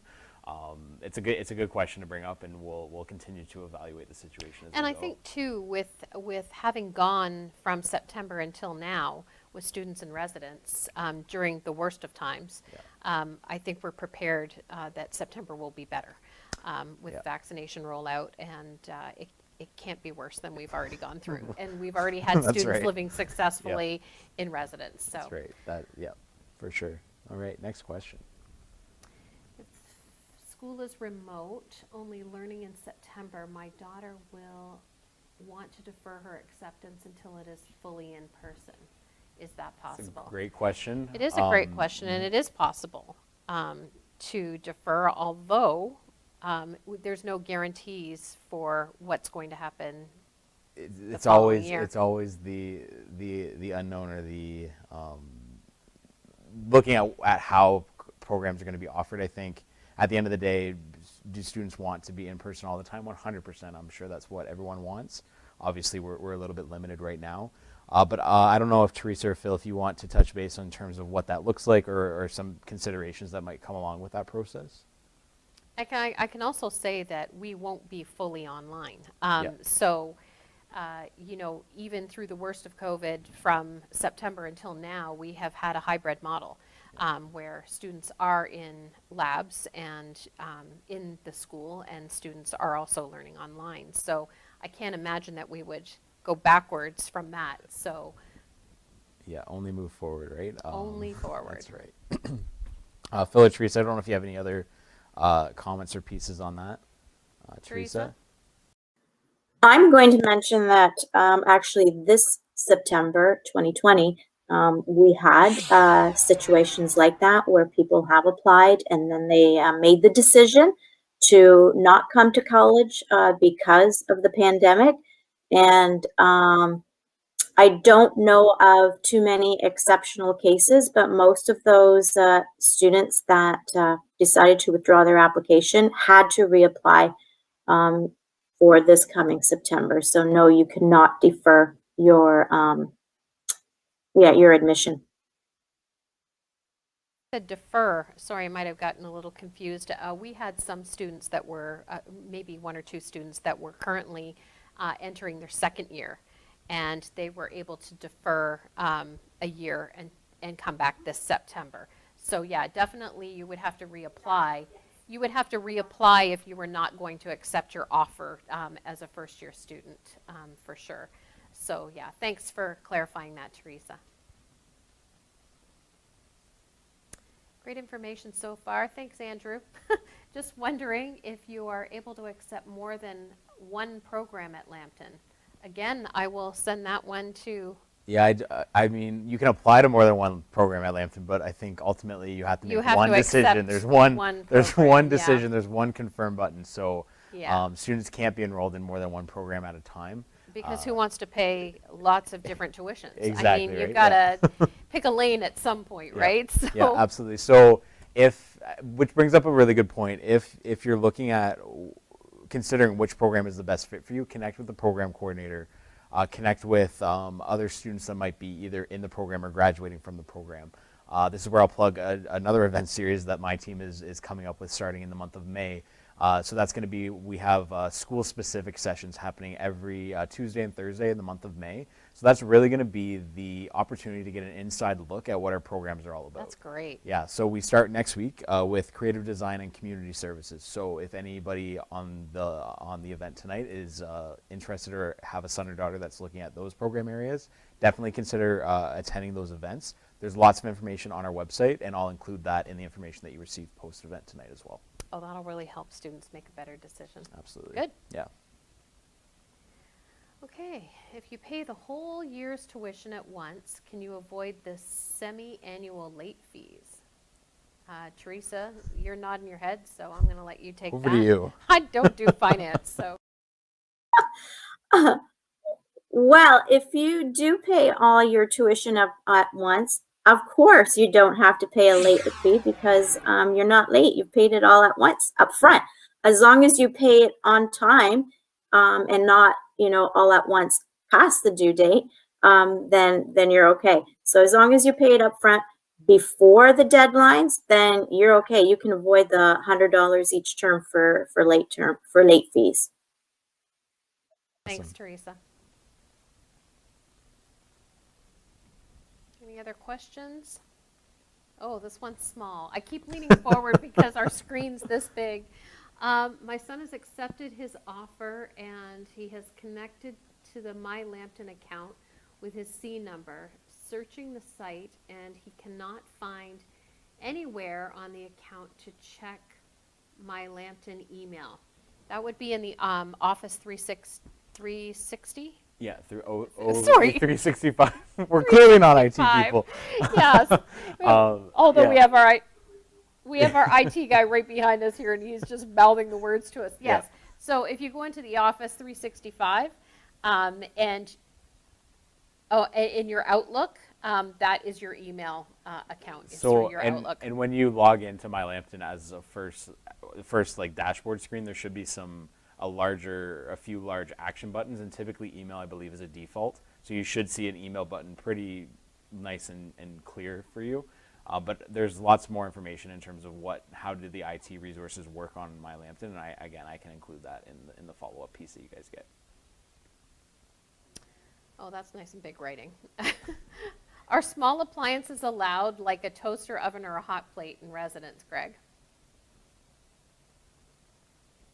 So this year, because our community kitchen was closed, we allowed more smaller appliances into the residence rooms. And again, because we didn't have a double occupancy, it makes it a little bit easier. We tend not to allow too many appliances in the residence rooms, but we did this year allow rice cooker, We allowed air fryer was quite popular this year, and it seemed to work really well for a lot of items. So, coffee maker, that sort of thing, kettle. Those are kind of the standard. We tend to shy away from open flame or that hot plate type appliance. So if there's any specific appliance, you can certainly reach out to the front desk. On the camp stove. Okay, thanks, Greg. Any other questions? If you stayed in residence, do you have to prove full vaccination? Greg? Oh, you're a popular guy tonight. That's not been something we've discussed at this time. We're hoping that by July, that as the federal government has announced that most people that are willing to get vaccinated will be vaccinated. So we're hoping that by September, we're all in good shape. That's the hope. Thanks, Greg. More questions? How are students paired with roommates? I even know this one. I do know this one. But I could let Greg answer it, but let me see how I do on this one, Greg. So students are generally paired in area of concentration. So like if fire students are often paired with other fire students, but they have questionnaires that they fill out for their residence application, and Greg and Jim work really hard at going through those applications and trying to make sure that they're reading preferences and likes, dislikes, and trying to match students to people that are like-minded. Is that correct, Greg? Great, Sandy. Yes, and actually, I won't take any credit because my residence life coordinator, Jim Bunda, has an unbelievable knack for connecting roommates with each other and actually creating lifelong friends that we've done over the past few years. So he has, like you said, Sandy, there's questionnaire that we encourage the students to fill out as honestly as possible. We're not going to share it with their parents, so we like to see honest answers for us to really create a great pairing to introduce roommates to each other. So it works really well. And then we also too, certainly we've had in the past students reach out to us and they find out that there's people from their hometown, or they know people from other activities that are coming, and we certainly like to hear from the students, and we will certainly pair them up if they've suggested it. So Jim prides himself on not having roommate issues, and we certainly don't change roommate if there is an issue for the first couple of weeks. If you've never had a roommate before, we don't go ahead and start switching roommates within the first couple of hours. So we like everybody to kind of settle in, get to know people. You might not think that you're going to feel comfortable with them, and then it ends up being a great match. So it is something that we work with each student. And again, like I said, Jim loves to pride himself on not having to change roommates, and he keeps a score for himself. Okay, thanks. Awesome. I just want to go back to one question about the access to email on My Lambton. So there have been some minor changes that have taken place, and when a student is considered a full student at Lambton College, that's when their access opens up to their email. So they've accepted their offer, and they have either paid their deposit, then they have access to all of their Outlook and Their official Lambton College email address. So that was a change from a couple of years ago. So good point. And I think so for right now, students just check the regular email that they applied with, Yep. and then once they're an official Lambton Lion, then they'll get access to all of the OA all of the bells and whistles. all of the bells and whistles that we offer. That's Okay. right. Any other questions? Oh dear. Okay. Work study policy says designed for students with a demonstrated financial need. What is the criteria for defining financial need? Teresa? anytime that question comes up, whether it's in a scholarship, bursary, or an application through work study or EBAT, it means that you have to fill out a budget. So by completing a budget, and this is for this specific situation only, is when you want to show expenses is more than your income. In real life, you don't want to do that. In real life, your income should be more than your expenses. But however, to show that you do have a financial need, your expenses is more than your income, and that's how you demonstrate it, is through completing the budget. And I think it's important when you're saying that, Teresa, when you do that budget, it's important to consider all of your costs, your insurance costs for your car, your gas mileage to get into school every day, your books, your tuition, your everything, your rent, and how much OSAP you're bringing in. So, I think most students can demonstrate that their costs are more than their income, but as a student, don't let that stop you from applying for these bursaries and scholarships, because no is never an answer if you don't ask, right? So you've got to put it in, and there might be a student that has more financial need than you that might get it over you, but at least you've made the effort. Absolutely. Include everything, like your Timmy's, your haircuts. Sorry. Yes, just to add on to what Sandy said, include everything, like your haircuts, your Timmy's, run and everything like that. I often will tell students, go through your bank statement in a month and see where it is that you're spending money, and those are your expenses that should be including on those budgets, because oftentimes you will forget what it is that you're spending money. If you have a pet, maybe it could be dog food or cat food or whatever. So yes, definitely add everything. Anytime your dollar is goes out the window or out the door, that's an expense. Okay, thank Awesome. you. So yeah, I mean everything, not just academic expenses or college expenses, but all personal expenses. For sure. Okay, will there be another live virtual tour for parents? If that's something that you want, we can 100% schedule it. We do have campus tours happening every other Tuesday at 2 o'clock, but we can definitely look at seeing potentially altering the time and whatnot. There will be individualized tours for all of the school sessions in May, so specific in terms of our specific labs for each program area, but we can definitely look at adjusting a specific tour for parents for sure. Great. How much is residence? Greg? I don't know. Over to you. I really don't. So this year, actually, I just put that away. There's a $100 administration fee, and 1 second, I'm just going to grab the notes here. Have them handy. So the residence fee is $5,600 for the year. The admin fee for the application is $100, and the meal plan for the year is $2,400, and that's for both semesters. Awesome. Thanks, Greg. Thank you.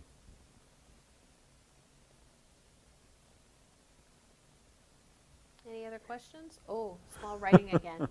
If we accept an offer and pay tuition / residence, but then COVID restrictions come back, can she defer acceptance until a true school experience can take place, meaning regular residence and classrooms? So again, like I think we covered it with the deferral. If you're a first-year student, you'd have to reapply again.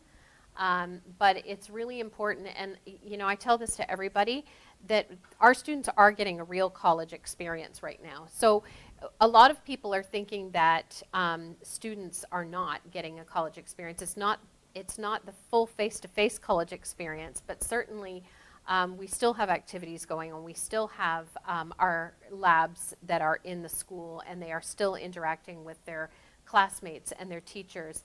And quite frankly, the entire province, the entire country, the entire world is experiencing this exact college experience. Absolutely. It's just different than what we know, but it's still a good college experience. And so I always say to people, like, don't put a pause on your education. Now, a lot of students, you know, if they wait, they won't come back. So it's really important. There's nothing out there in the community that's going on right now anyway. So what are you going to do? You can't travel. You can't, jobs aren't as easy to find. So now is the time, I think. And I see as the terms will go forward, we'll just keep getting better and better. I can't imagine us going backwards from where we've already been. So. That's good. Yeah, that was great. What percentage of graduates from the fire program are hired in their field? Well, that is a very specific question that I don't have the answer for right away, but I can work with our fire team, and I'll find that out for sure. I mean, certainly if your son or daughter is taking the fire program, that's something they can ask of their coordinator. Yeah. That's a really good question to ask on first day. Yeah, and I think just on the topic of fire, Lambton, we have a pre-service fire, then a pre-service firefighter program, and then we also have our fire science technology. The fire school is the best in the province, and I'm not just saying that because I work here. It's one of the best in the country. It is one of the, Yeah. That's true. It is one of the best facilities that's out there. So I don't think you'll ever regret fire training at Lambton, especially if becoming a firefighter is your ultimate career goal. And everybody knows about the fire school at Lambton across the country. Absolutely. Our fire school is second to none. I mean, people come from the United States to train at Lambton College. The industry comes and trains all of their people in our fire school. So yeah, it's a very highly sought after fire school. Absolutely. So if you have been accepted into it, good It's for awesome. you. Yeah. Good for you. Do students get paid for doing student placement, or is it unpaid? So field placement, a lot of, so there's experiential learning in almost every program that we have at the college. So field placement is generally unpaid, and co-op is generally paid. So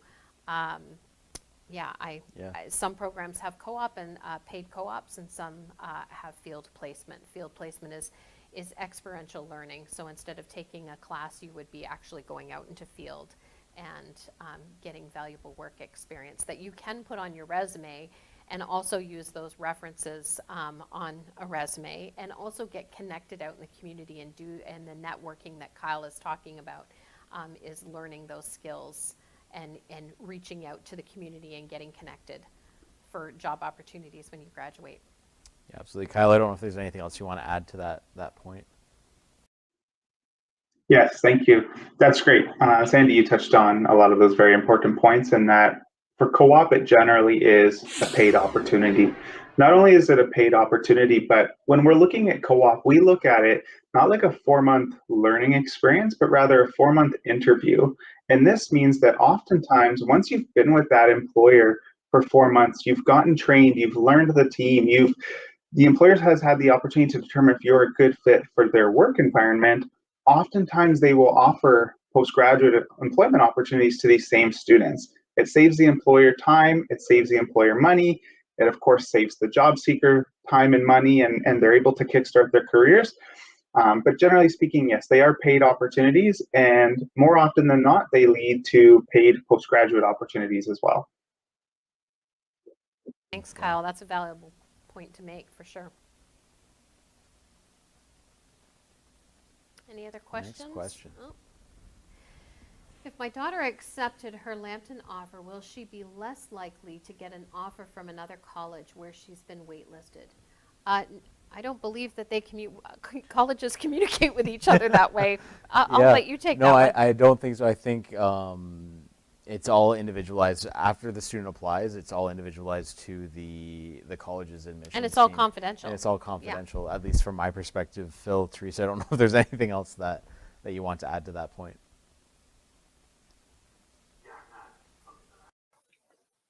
Okay, so if you apply to a program and you're on the wait list, you can confirm, I know at least for us, you can confirm to a different program without hurting your spot on the wait list. So say if you apply to, nursing and you're on the wait list for that, you could confirm to pre-health sciences. And then if a spot opens up for you, you'll still get that offer. But that's done entirely internally. I know we don't look at other schools at all. We don't know anything about that. So maybe another school has a different policy on that, but I know for us, at least confirming to a different program while you're on the wait list for one doesn't hurt your spot on the wait list at all. So I guess the tip there would be to connect with the other institutions that you might have applied to, just to see how their waitlist process looks like, and that stuff for sure. My daughter received a confirmed conditional offer. What does this mean? And do I wait for a firm offer before I hand it into our RESP provider? Okay, so the conditional offer is probably based on the fact that they haven't met their requirements yet. So whether they have, often students apply right out of high school and they don't actually graduate until June. Right. So that's probably the only caveat that that is conditional offer is in. So as soon as your daughter graduates from high school, her offer will become unconditional and then you're good to go. But I would probably wait until she graduated before you cashed in the RESPs. Yeah, yeah. Is vaccination mandatory for residency or hybrid attendance? No, as Greg Lee had mentioned, we'd already answered this question. It's at this point, there is no requirement to prove vaccine for attending classes. I mean, our students have been attending labs for the entire year and nobody's been vaccinated. So I don't think there's any, is nothing set up. At this point, At this point. Is there any caretaking services for their bedrooms or bathrooms? Wow. Nope. Unfortunately not. No, students are required to keep their own residence rooms cleaned, and I do believe there are inspections. And I don't know. Greg, can they hire their own Molly maid to come in and clean for them, or hire another resident student to come in and clean their room for them? You could certainly try for sure. I'm not sure if it's going to work out or not, but pre-COVID, before the pandemic, we did have housekeeping go into the students' rooms once a month to clean only the bathroom. And that was an opportunity for us to also do a room check as we went along. We also have room checks done by the front staff. That's required. There's a surprise room visit, and we give a parameter of a week. And then there's scheduled room checks just to make sure that the students are staying on top of cleaning the room and emptying the garbage and looking after their accommodations. And that also helps with keeping your roommate happy. Agreed. I've had a few students that have said to me, well, I can't quite make that meeting because I have to clean my room before the inspection. So, I mean, I think these are these are skills that we need to be teaching our kids anyway. You know, you're going to be adults. You're treated as adults when you come to college, and an adult expectation is that you'll be able to live independently and take care of yourself and your belongings. So 100%. Perfect. What are the plus and negative aspects of your nursing program? Ooh, that's a good question. That is a good question. I mean, I think that I would reach out to the coordinators for those kind of questions. And like Sean said, they're going to do a spotlight on different programs. Those are opportunities to reach out to those coordinators. But I mean, I can speak just from what I know. The Lambton College Nursing Program is one of the best in the province. And I know we've said that twice now about the fire like we're really good here. We're really good. We're so good. But I can tell you that we have a state-of-the-art simulation labs and facilities in our new health building. And we have all brand new equipment. So if your son or daughter is coming to the nursing program, they are going to be working on state-of-the-art equipment as they would in any hospital.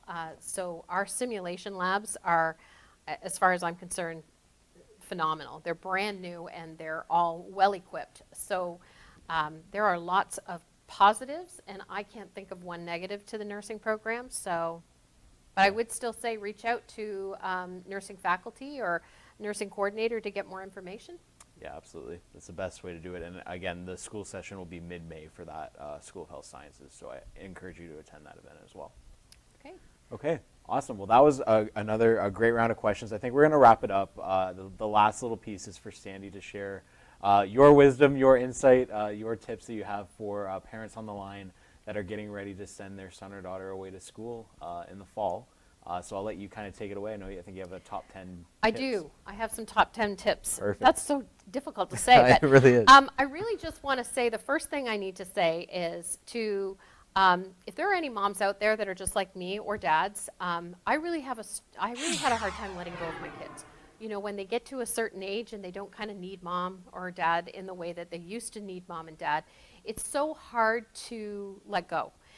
So I have a mantra, and it's called let go and let grow. And I know it sounds hokey and it sounds a little corny, but it's the mantra I have to tell myself all the time.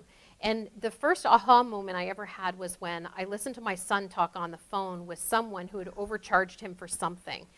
And I listened to him, and he advocated for himself so beautifully, and I thought, I didn't know he could do that. Yeah. And then I thought, okay, I taught him that. We taught our children those skills to help them become adults. So now's the time we've got to let them go and let them try those skills out. So I'm going to tell you parents, it's tricky when you get to college because we don't call home. We don't call you to say Bobby missed class or Susie didn't hand in an assignment. And this is where you need to start letting go and trust that your adult child has it.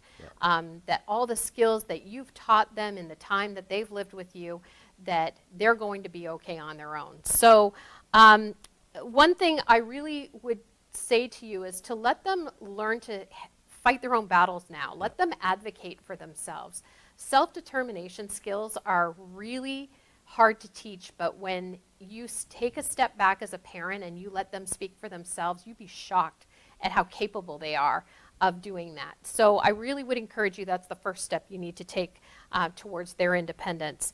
And it's just time to support and encourage them. That's your role now. Your role is to support them and cheer them on. And maybe pay the bills. Like, you know, they're on our payroll until they're finished school. Like, that's the struggle. But that's just some of my first off advice. But I've just got my top 10 things that I think you should know. And we'll share this with all of you so you can be sure to have them. I had to write them down because my memory is no good. Anyway. So the first thing that students need to do is they need to accept their offer in OCAS. So if they've been offered an offer for a program that they want to attend, they need to accept it. And they need to accept it soon because what happens is we have some programs that get oversubscribed and then they'll end up on a wait list. So first come, first serve, sooner the better. Tuition deposit is due June 21st and emails will be sent out accordingly. And you can go to the Lambton College website for academic dates, and it has a calendar and it tells you all of these things that are due and what happens when. The second thing I would say is make sure your son, daughter, whoever is coming to college applies for residence. Residence, again, may run out of spots. So you don't want to be finding out in August because you forgot to fill out your residence application that you don't have anywhere to live and now you're scrambling to find a place to live. So make sure you secure your spot with a deposit, and the application is on our Lambton College website. Number 3, so important, IT is going to love me for this, but store your student ID number and password in a safe place. Store it in your phone, and we all know that students don't go anywhere without their phones. So when they say, for the millionth time, I've lost my C number and my password, say, look in your notes in your phone, that's where you left it. Because you can't do anything at Lambton College without your C number. It's true, 100%. And your password. Yeah. Because even for the Lambton Safe app, you need to be able to know your C number and your password to be able to access your Lambton Safe app. Yeah. So everything requires your C0 number and your password. Don't forget it. Lock it down. And download the Lambton Safe app. Like Laura was saying, the Lambton Safe app has so many excellent resources in there. But we will be continuing on with COVID screening into the fall. And there is a screening in the app. There's a screening where you have to put in your C number and your password. Then you answer the screening questions, and you have to show that to security when you come in the building every day that you pass the screening. So make sure that you download that. Apply for OSAP as soon as OSAP is available. So like Teresa said, in May is when the applications usually open, but you can start the first step right away.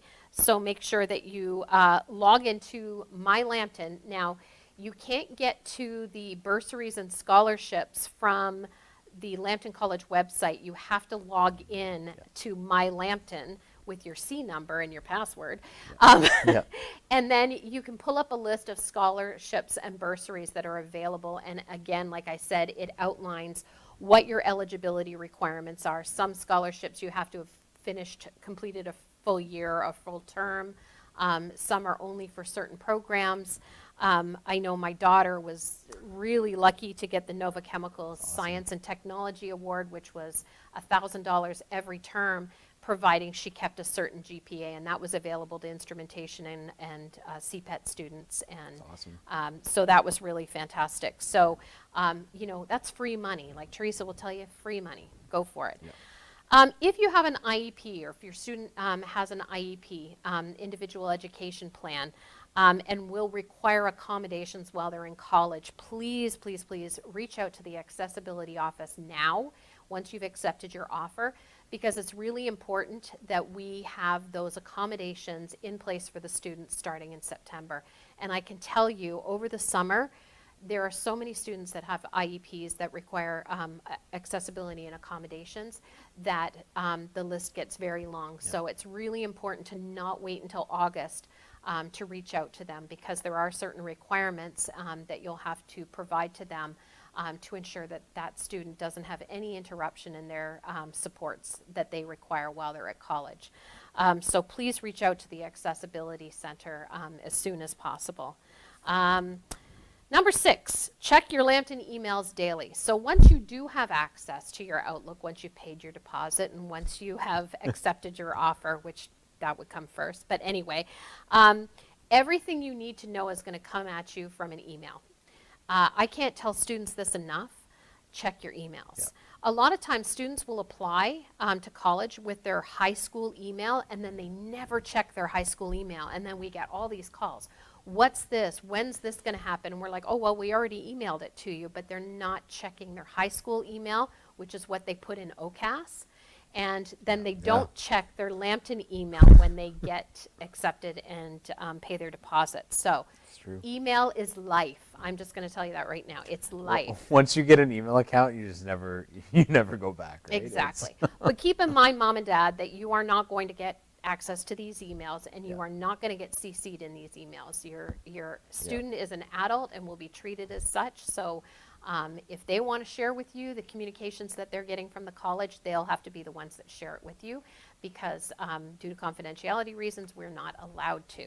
And as a parent, that's hard, but that's just the way it is.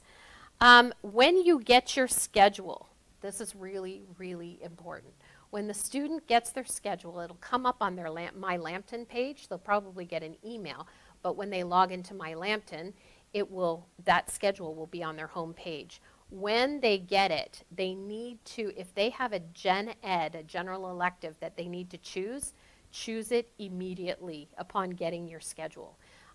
This was an experience my daughter's friends had problems with. Of course, my daughter had some inside information from me, but if you wait and wait and wait to pick your general elective, they're all going to be full. All the fun courses that everybody wants to take, right? Like the great outdoors and pottery and art and all those, you know, and fitness, all of those fill up so quickly. I mean, there's lots of other great gen eds too. I'm not just picking those ones, but I'm just saying that they might forget that they need to choose a gen ed, and by the time they remember, the ones that they would have been interested in, or the ones that would have fit in their actual schedule, are going to be gone. So it's really important to, as soon as your schedule comes out, check and see if you need to get a gen ed, and you can do that by going into the program pages. So if you go online to whatever program, you say it's CPET, and you search CPET Lambton College, it will tell you each term what courses you're going to take, and you'll see general elective on one of those terms.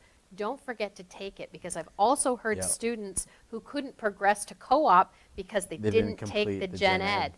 you're responsible for filling that gen ed. Like Phil said, you know, lots of students, your schedule gets built for you except for your general electives. Those general elective courses have to be done by you. So make sure. And there are also general electives that certain programs can't take. This is something that is new too. So if you are a health student, you can't take a health general elective. What general electives are is they're a course that's like outside of your comfort zone. They're outside of what you would normally do. It's to lighten your load a little bit, to kind of find something of interest to you. So for example, if you're an instrumentation student, you can't take any electrical general electives because you're already learning electrical. So you have, they're very clear when the list of gen eds come out. It's very clear which ones you can take for your program, or which ones are kind of restricted to your program. So number 7, practice logging into your My Lambton. Oh my gosh, if I had a dime for every student who said, I can't figure out how to log in, and I've got Scott over here from IT nodding his head. This should not be an IT issue. This should not be something that you need to reach out to IT for. They're superstars and they're wonderful and they do all sorts of things, but you should be able to figure out how to log in. All you need is your C number and your password that's now stored in your phone, and you can log in to your Lambton and navigate through it. Don't wait until September. Start navigating through it in the summer. Start looking at what D2L looks like and what Microsoft Teams is, and your Outlook. Start navigating through those to kind of understand them better. You'll have a leg up on every other student if you just start earlier and try to figure it all out than trying to do it on day one. Yep, that's that one. Number 8, when you get your schedule, look up your classrooms. We have Lambton College maps available online. So my daughter, what she did is she printed off all the buildings, like we have A building, B building, C building, D building, E building, it goes on. I'm sure you all know your alphabet, right? So go into those campus maps that you can find on My Lambton, and get a highlighter pen and just highlight. If your classroom is C0123, then go and find zeros, and then you'll have your maps for you when you're trying to navigate through. And every August we would see mass amounts of students just walking around campus with their map that they created to go find their classes. Right? Exactly. It's always so fun. And to I mean, see. there's so many friendly people at the college too. Nobody's ever going to tell you, no, I'm not going to show you where your classroom is. We're all going to tell. I mean, the first week of college, that's what I do. I spend my time walking students to their classroom, or at least pointing out which hallway they need to go down. So those campus maps are really helpful. So make sure you do that. Take a photo of your schedule and put it in your phone.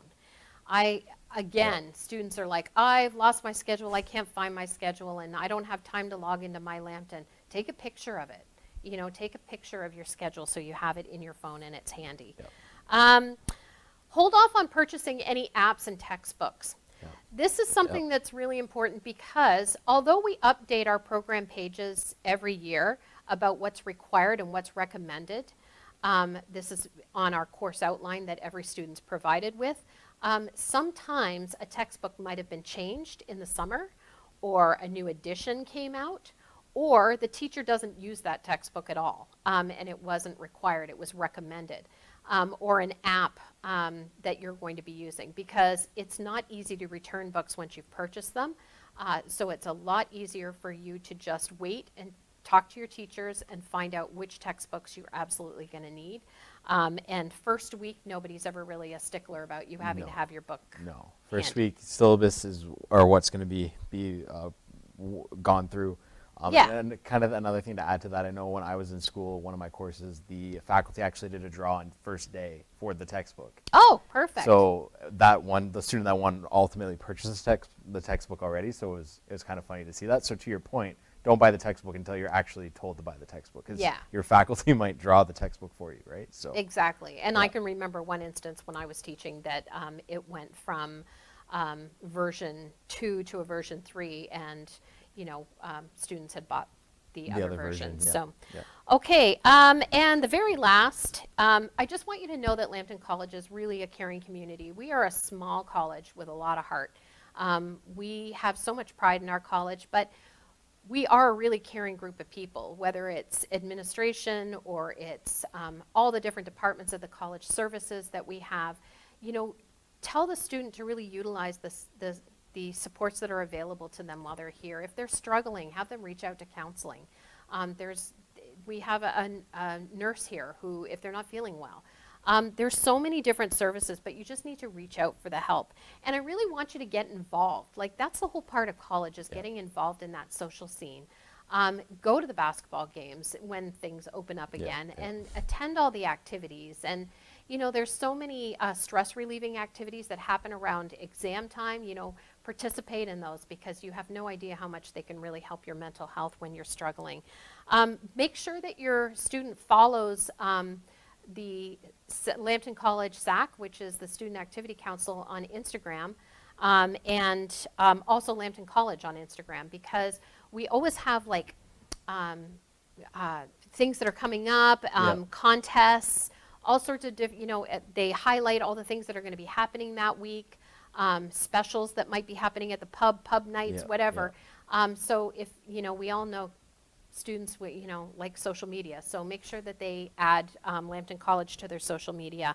And that is all I have. Well, that was, I think that was one of the best top 10 lists that I've heard. So I'm sure thank I could you. come up with 20 more, but we'll leave it at that. We'll save that for episode 2, right? Exactly. So that does bring the core contents of tonight to a close. So I do just want to take a moment to thank everyone virtually that joined Sandy and I this evening, and then obviously Sandy for joining me tonight. I hope everyone got the information that they were looking for, as well as our IT folks for getting this great setup figured out. So again, if anybody has any other questions or any other information needs, feel free to reach out to me. You would have received an email from me with the link to the event tonight, so feel free to respond to that. I will send any resources that we've went over tonight as well, just so you have that available down the road. But yeah, I hope all of the questions were answered and you got the information you were looking for, and we look forward to seeing you again in one of our next virtual events. Thanks for joining us, everybody. Thanks so much. Enjoy your evening. Change everything. Everything is changing as we find ourselves running headlong into the 4th Industrial Revolution. The good news is Lambton College is not catching up or reacting to this change. We have been anticipating and leading it. Lambton College is an agent of change, and we are leading the way into Industry 4.0. Change Everything is an invitation, a daring rally call to a generation of young people that are coming into post-secondary education wanting to change the world. We think they can, and we believe Lambton College is uniquely positioned to deliver on that aspiration. Change Everything is a declaration to our students that we all want the same thing. We believe that young or old, they can change their lives in the wider world. Change Everything does not live quietly and innocuously on a website, homepage, or program guide. No, this tagline is owned and lived by students, faculty, staff, and leadership. We see Change Everything living as comfortably on our varsity team warm-up shirts as it does on our research lab tech coats. It's not a boast, it's the Lambton way of taking ownership of who we are and what we are striving to become. It's not another empty slogan. It's a mindset and movement. It lives up to the ambitions of our students at Lambton College. It's concise, confident, and bold. Change culture, change industry, change career, change the game. Change today, change tomorrow, change everything.